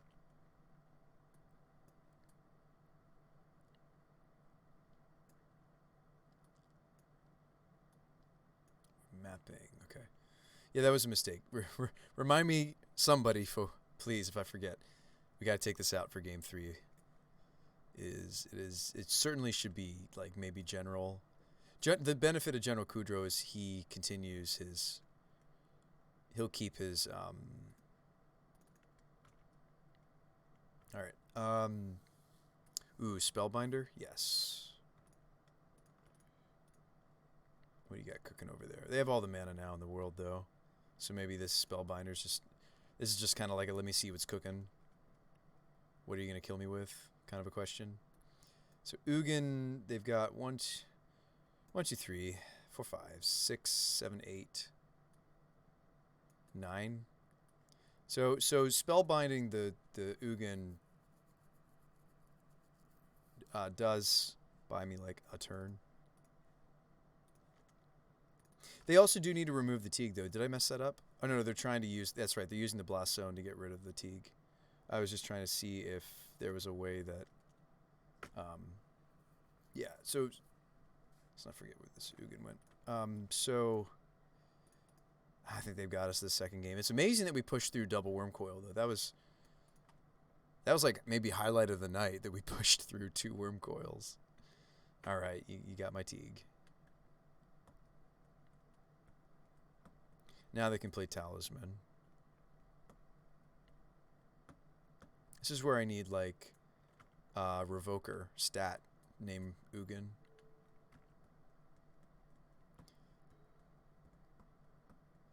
I could draw into it.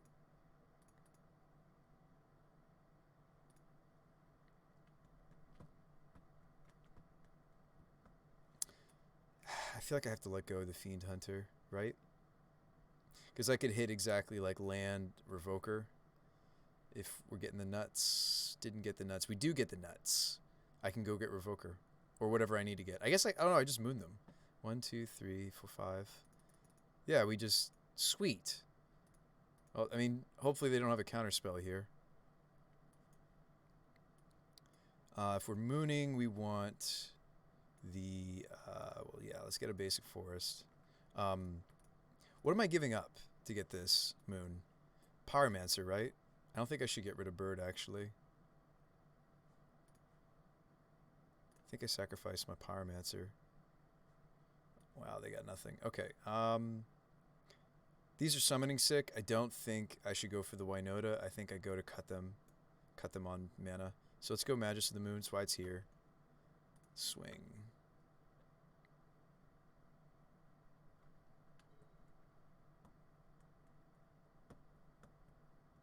Ugin costs 10.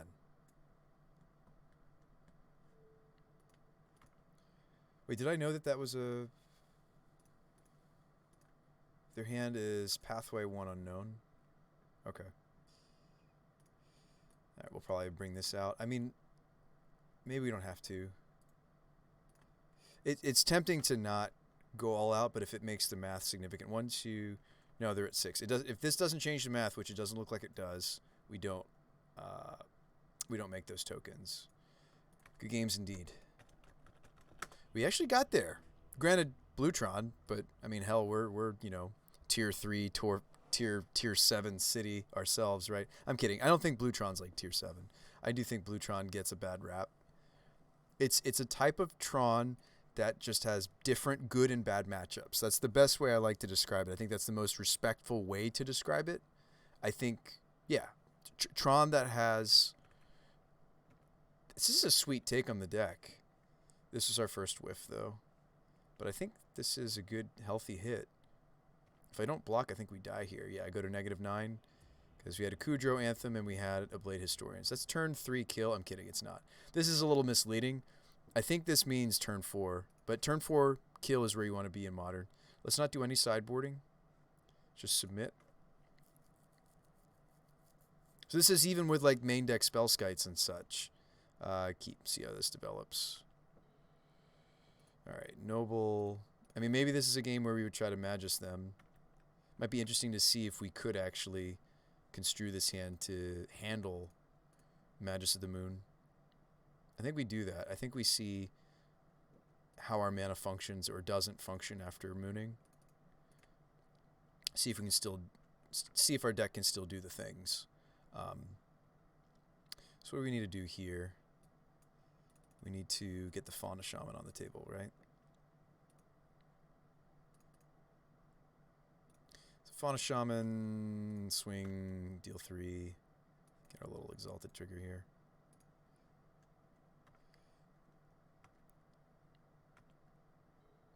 Scoos. Alright.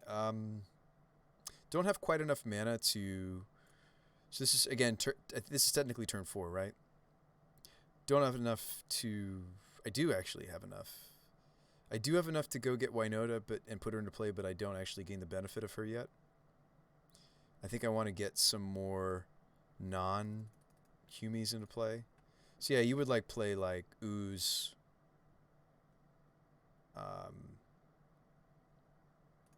Yeah, one way we could do this is to go Ooze Knight. Something like that. Just put counters on it. Although we might be gaining life there. Swing, swing. I mean, it depends on the board state whether or not we could swing. Or we just draw Wynota. Why not? I do need the white from the Noble. Alright. Rather get the trigger from the Fauna Shaman. 3 triggers. Do we find our double striker? We do. Now, if we need the life, we would grab Heron's Grace, but let's grab Blade. A Noble Hierarch, okay. Pontiff or Maja. Let's take... I mean, it depends. Like, if we need the... It's choose one, right? Yeah, we can either shrink...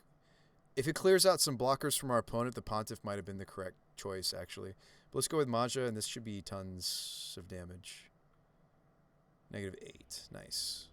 Turn 5 kill.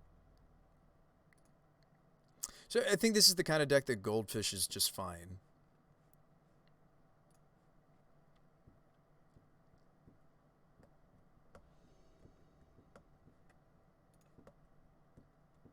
I wonder if this is entertaining for you guys at all, though, because, like, I don't know, my brain's mush. I don't think I'm able to play opponents anymore tonight. Evolution, if we need, like, the moon or something quickly, I'm pretty sure we're just going to play the Nest Invader and Swing for 1. This is actually a very quick. This is where the Nest Invader just like looks so good. By the way, watch this. If they did, if they didn't weren't interacting, this is again we're just fishing. Wynota, get the 2.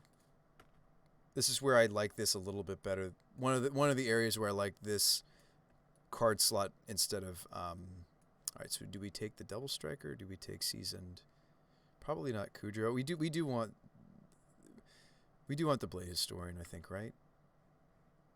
And we hit a Maja, which is going to pump up the jams. We get to see the synergy here. Sweet. So now this is going to get the double strike. And we actually deal a healthy... Oh, we're dead. That was the turn 3 kill. All right, that's a good note to end on. So this is us obviously playing against what? This is us playing against Tron. It's trying to set up. They don't have a Dismember or whatever. Like this actually could, like, let's say we're on the play. We're playing against traditional Tron. I'm talking green Tron. They don't typically, I mean, they have, some lists will be playing like main deck Dismembers and such. But let's say we're goldfishing against another combo deck of sorts. To see the turn 3 kill is kind of neat. You're having a good time seeing this? Well, thank you, Captain Altitude. Yeah, the turn 3 kill, it's cool to see. But like, how many times did we have to goldfish to see it, right? This might confuse people because it says Spawn of Virtue 0, but whatever. I think that's worth the screenshot. It's fun to share.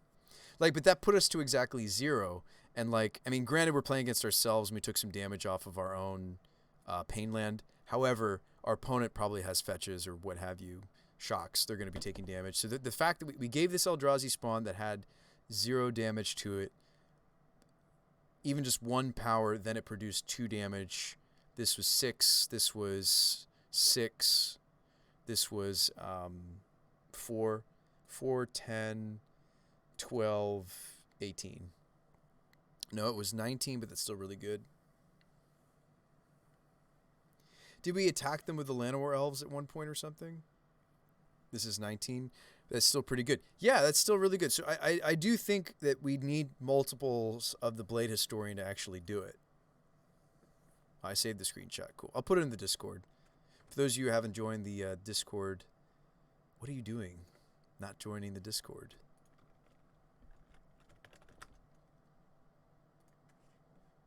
You can share lists. You can borrow lists from us. Don't know why you're not doing it, guys. Definitely consider. Well, not everybody knows what Discord is. Don't switch. It's a great little place where we post deck lists and stuff. Where is this going to go? Modern. Turn 3 kill. Don't let the turn counter fool you. This was in goldfish mode. Yeah, so this is the kind of deck where it's totally fine to do a goldfish and see what happens. So don't let that fool you. It's a turn 3 kill. All right, folks. Well, I think we've exhausted. I'm exhausted, and I think we've exhausted the. All right, one more. It's kind of a fun deck to goldfish. One more. Last one. Oh, we can't keep this, right? Right? It's so awkward. So awkward that we had the firelit planes. It's good to see that punish us at one point. Keep.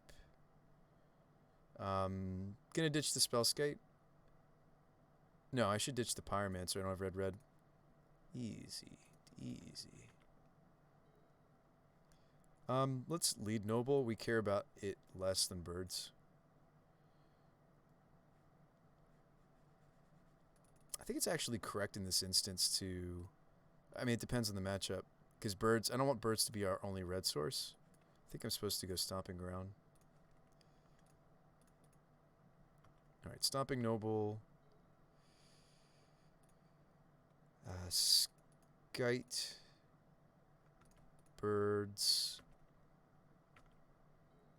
Why not Wynota? We get 2 triggers here, so we go for it. Could shock in the Overgrown. I'm just going to go with the Horizon Canopy. I'd rather have flying for this attack, just depending on if they have blockers or not. Like, this is an ideal attack. Coming in with the flyer. Spellskite's pretty beefy, so we'd probably get away with getting both of these triggers without losing either of these creatures. Wow, we just find the Maja. The Maja. The Maja. Alright, this depends on the matchup. I'm pretty sure we're just taking the Young Pyromancer. This doesn't gain us enough life to be relevant here.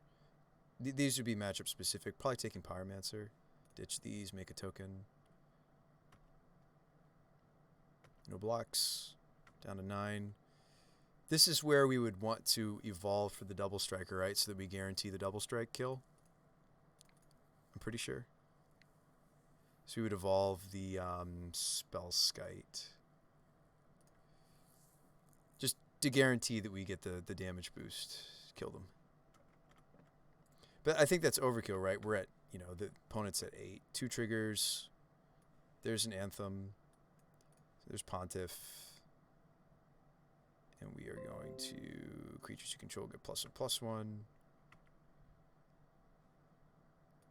Another Wynota that doesn't actually improve our damage output. The Noble would. It is funny that this comes up. I mean, it's coming up because we have Anthem effects. This should be a lot of damage. We could block something for the funds. All right, but no, that's going to be -16. Nice. Turn 4 kill. A modest turn 4, -16.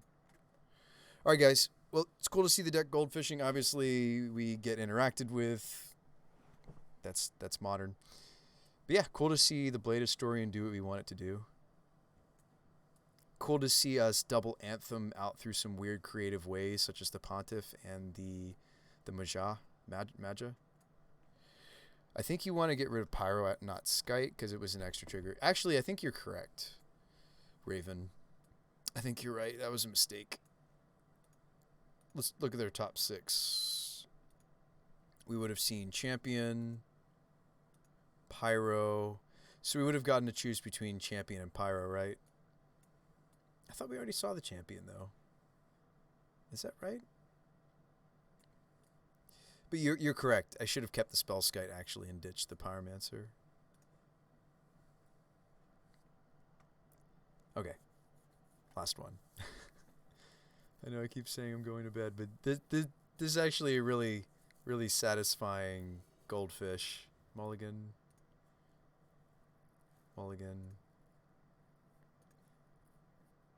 Alright. How do we make it do the thing? So we're going to keep, and I'm going to ditch the Spellbinder. I actually don't even need this evolution, but the thing is, evolution is the more mana efficient way to get to the Wynota, and I'm low on resources. The double mulligan, or we just draw another evolution. That's fine, right? I think we Nest Invader before we Spellskite. Debatable. So if I was to evolve here, we do actually get a trigger. Might be correct to do it. I mean, it depends on the matchup. If this is a freebie, I think we do it. Get this ball rolling. This would be a matchup specific thing. I'll show you how much life we can gain as we like show you what the champion can maybe do. Or we just evolve it for the double striker. I'm not sure. I'd rather have non-humans here though. So maybe it's just elves Skite. Yes, yield. Go up to 20. Now what's funny is we're this the shared life total, right? Conundrum. Actually, I think I just thin.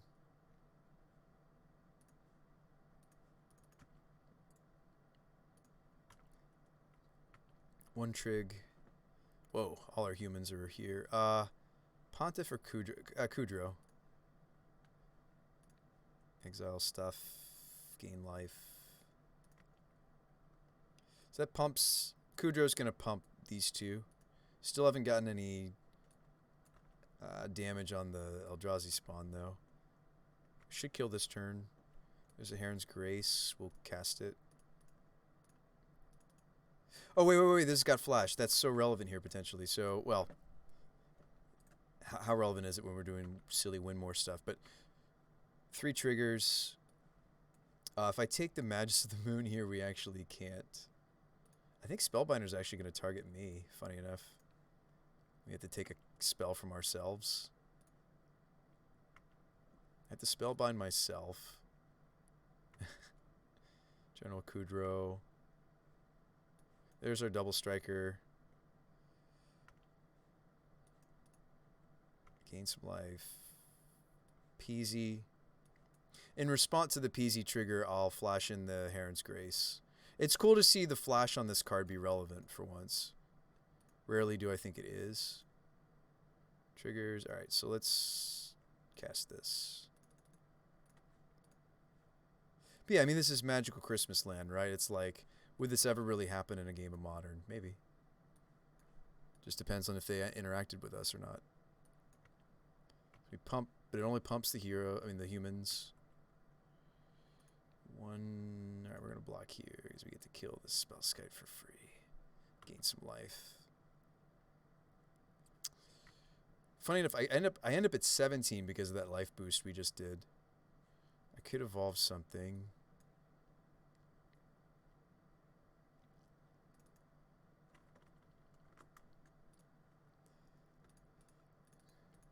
This is us just being goofy, right? Eldritch the Pyro, right? What do we Eldritch for? Maja, just guarantee that we have that Anthem? Probably. No, hit the Pyro. Swing. We should die this time, right? I mean, we gained a bunch of life off the champion, and that the Heron's Grace lifelink gained us a bunch too, but we're done. We're dead now. But it's cool to see us gain that much life, like as we did. We gained a bunch of life. We were offsetting the damage that we were dealing, and we were dealing a significant amount of damage. So it's cool to see how Auric Champion can offset quite a bit of damage, but I think we die here, right? The extra Historian doesn't do all that much, but I should have actually grabbed Pyro, right? Although Pyro would have gained us a bunch of life again. No blocks, -12. So it is cool to see that Auric Champion does do things even when we had so many creatures enter the battlefield. But this is like turn 6. But turn 6 over the course of bunches of creatures entering the battlefield, this singleton champion can gain a significant amount of life. All right, folks, it's bedtime. But this is a fun little deck. Maybe mess with it yourselves. Do I think it's good? Not really, but it's sweet. All right, folks. See you on the next stream. Maybe we'll jam the Mardu deck some more too at some point. It's another deck I'm working on. I've got some Pauper decks in the works. Anybody here bother with Pauper? Anyone? Bueller? Any Pauper players in the room? I play more than just Modern. I dabble a little in Legacy and Pauper. People argue that Pauper is a brewer's format. What am I looking for? Mardu Goryo's Blink. So I was trying to do like some weird stuff with Ephemerate. So you see, like, I was also trying out Velomachus. So it's kind of like just like a Mardu Goryo's with a Through the Breach sideboard. Some stuff that's worth blinking. But I don't know. It did all right. The spice is you ephemerate the first sphere Gargantua after it's unearthed. Not in a long time. What was I playing lately in Pauper? This was the latest I was working on. I also am working on an existence deck. Tortured Existence, I mean. Here's the Orzhov Blink. This is going to look a lot like your... on the surface, it looks like a lot like what you normally would see out of like a more mono black style. The problem is, it's not. It's quite different. The Snowflake Sinkholes kind of let you get away with splashing one other color. Sorry, the Snowlands that they added to this format kind of let you get away with playing, like, you can still maybe do Defile and Scred like nicely in 2-color decks. But this is a fun deck with all the ephemerates. You're like blinking Zealots. You're during their draw step blinking Chittering Rats. You're blinking Fleshbag, the Monarch card, Grey Merchants, But the real spice is you're unearthing the Gargantua, and again, like I was trying to do in that modern list you saw, ephemerating this. You draw extra cards. You get to keep the Gargantua. It's pretty sweet. I'm trying a couple of ransack the labs to set this up better and post board to get the threshold on Rancid Earth.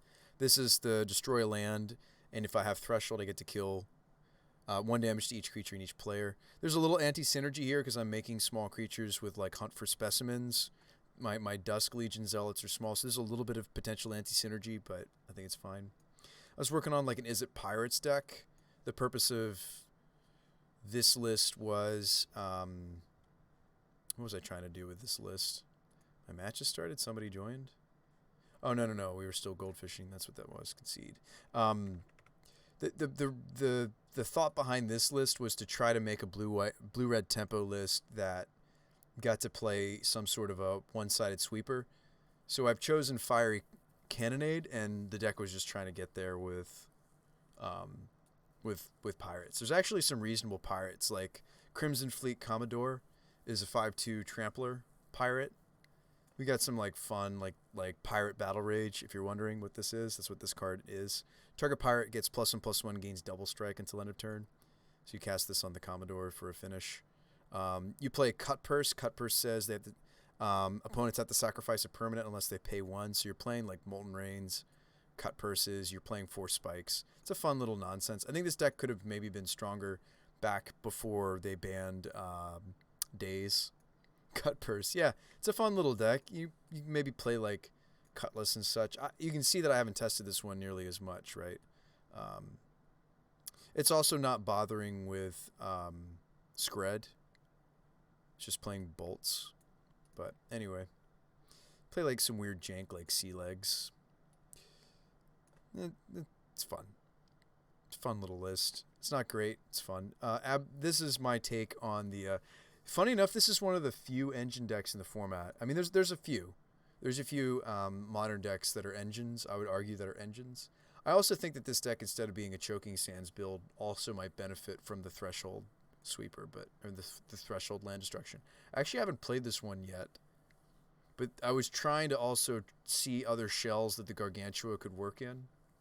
And this initial build is a real mess, as you can see. Lots of tap lands. Playing the Thriving lands as tri-lands to try to be white, black, and... yeah. Trying to play the bare minimum on the on these spells. I think that one shouldn't be in there though. This is a list that would really benefit from the lesson that lets you go get a basic, gain 2 life. I think so. We'll probably play that in here. Yeah, I think that's just on the upset or on the outlook. If you're not familiar with this list though, so the build around is Tortured Existence. This is a cool little powerful engine in Pauper anyway. It's black for an enchantment. I can pay a black to discard a creature card to return a creature card from my graveyard to my hand. So I'm playing all sorts of powerful cards like Paupergoyf. That's what people call this card. The Bayou Groff is theoretically Paupergoyf. You just have to sacrifice something. It's not a big deal. Not in this deck anyway. You play Crypt Rats. You can keep bringing back. So most of our lands are going to produce black mana. Yeah, you just play a bunch of just kind of specific but powerful effects. Play Guardians because we're playing. You play a Guardian because we're playing Pestilence. You can main deck a Macabre in this list. It's pretty sweet what's going on. So but the main engines of this deck are definitely Tortured Existence, Commune of the Gods. In the Dredgers, you've got Brown Scales and Stinkweed Imps. This is a really fun engine. It takes a long time to win a game when you're winning. You sort of win it with nickels and dimes, but it is a cool little list. Last time I played Pauper, you played Turbofog. Turbofog still works. I've seen an updated list. I had at one point. Oh, this needs 1 cut though. It says 61. I don't know what I would cut. A Brown Scale. I think the life gain on this is really good though. A lot of players swear by this. Maybe I cut like the weird Watcher in the Web nonsense. I think it's kind of cool because it gives me reach and such, but maybe just cut that. Anyway. Yeah, bedtime for Bruce By. It's late. I'm sleepy. Good night. Good night, world. Good night, folks. Yeah, this was an earlier iteration of us trying to do like some of this stuff. I feel like the Callous Blood Mage is sweet again, but I think the issue is, yeah, it doesn't give us the anthem that's so necessary. So I mean, we were on how many like pump or anthem effects now?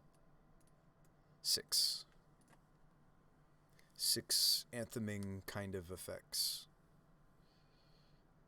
I mean, let's not forget that Night of Autumn is a 4-power threat, just like the Winotas are when we need it to be.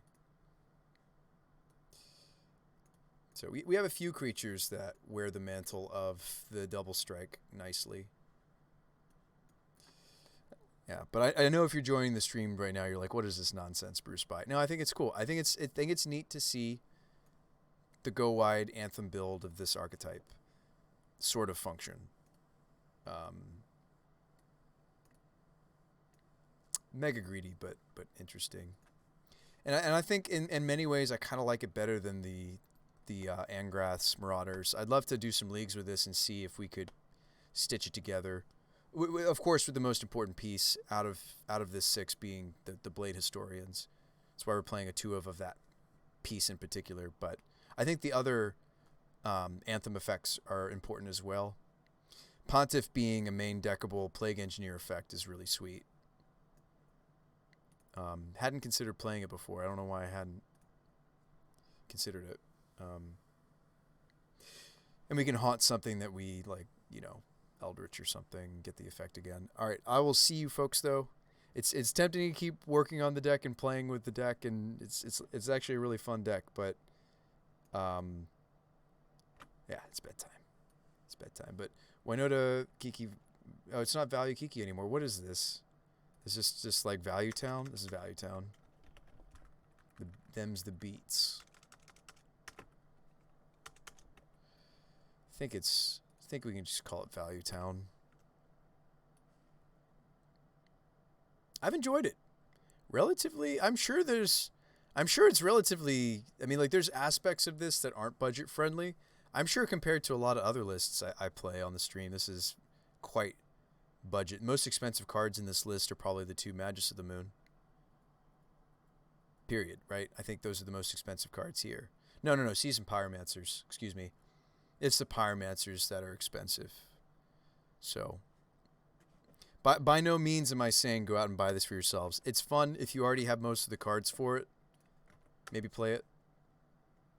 But I wouldn't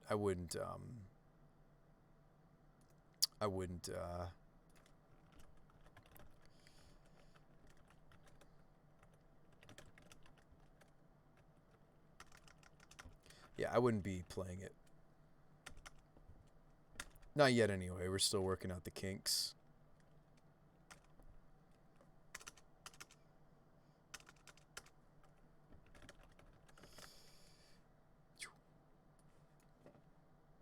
But thanks for coming, folks. It's been fun. I'd like to host a raid over to somebody else. We did that last stream too, and I really should spread the love.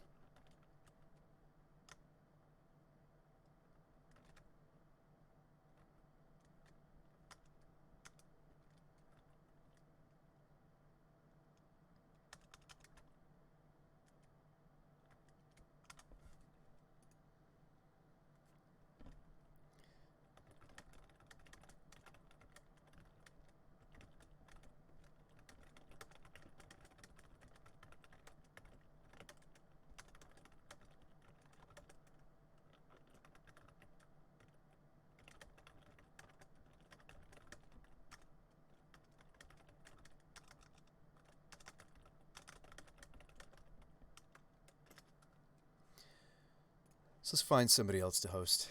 Thanks for sticking around, folks. I should have said earlier that I was considering hosting. Just didn't think to say it. Or let's raid. It's a spicy deck we got going on here. Calibro is playing some sort of... Oh, it looks like he's playing Saheeli combo. That's sweet. That might honestly be where I send you guys to Calibro Montes. Trying to see if there's any other modern content. That's probably the best place for me to send you guys. He's not English speaking, but that shouldn't be a problem. I don't really see any other Magic Online. There's like a Penny Dreadful thing going on. I'm gonna send you to Cabrito.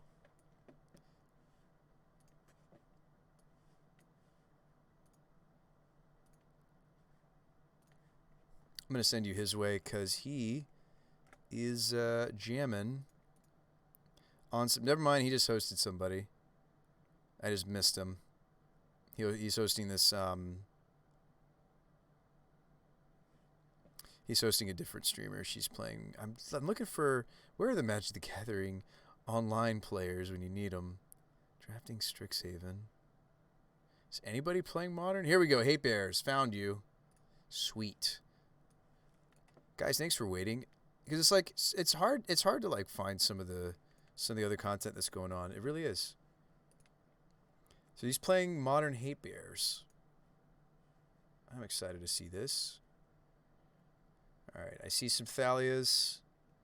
I see some equipment. I'm in. All right, let's go ahead and let's raid on over there. Let's say hi. Hello. Thingler MTG. Let's go say hi. Everybody hit that button. Let's go check out some Modern Stoneforge action. Are those main decked Archons of Emeria? Or do my eyes deceive me? Yes, they are. I do like Maul in these mono white builds. I feel like we just gotta just preach the good word of maybe splashing another color, right? But thank you so much. Let's go ahead and raid. Hosting might have been better because a lot of you guys are sleeping, but we'll raid. I should have hosted. Maybe some of you guys are sleeping. Well, Fangler, I hope you enjoy the rest of your stream.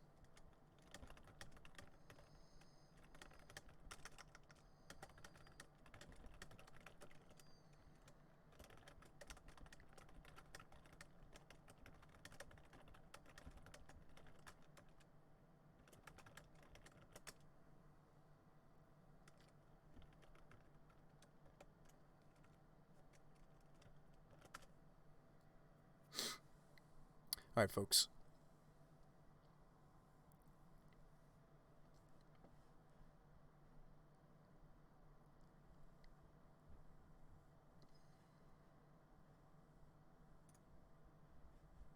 That's the issue with hosting, though, is it doesn't give you the choice. I do like that rating lets you guys choose to click yes or no.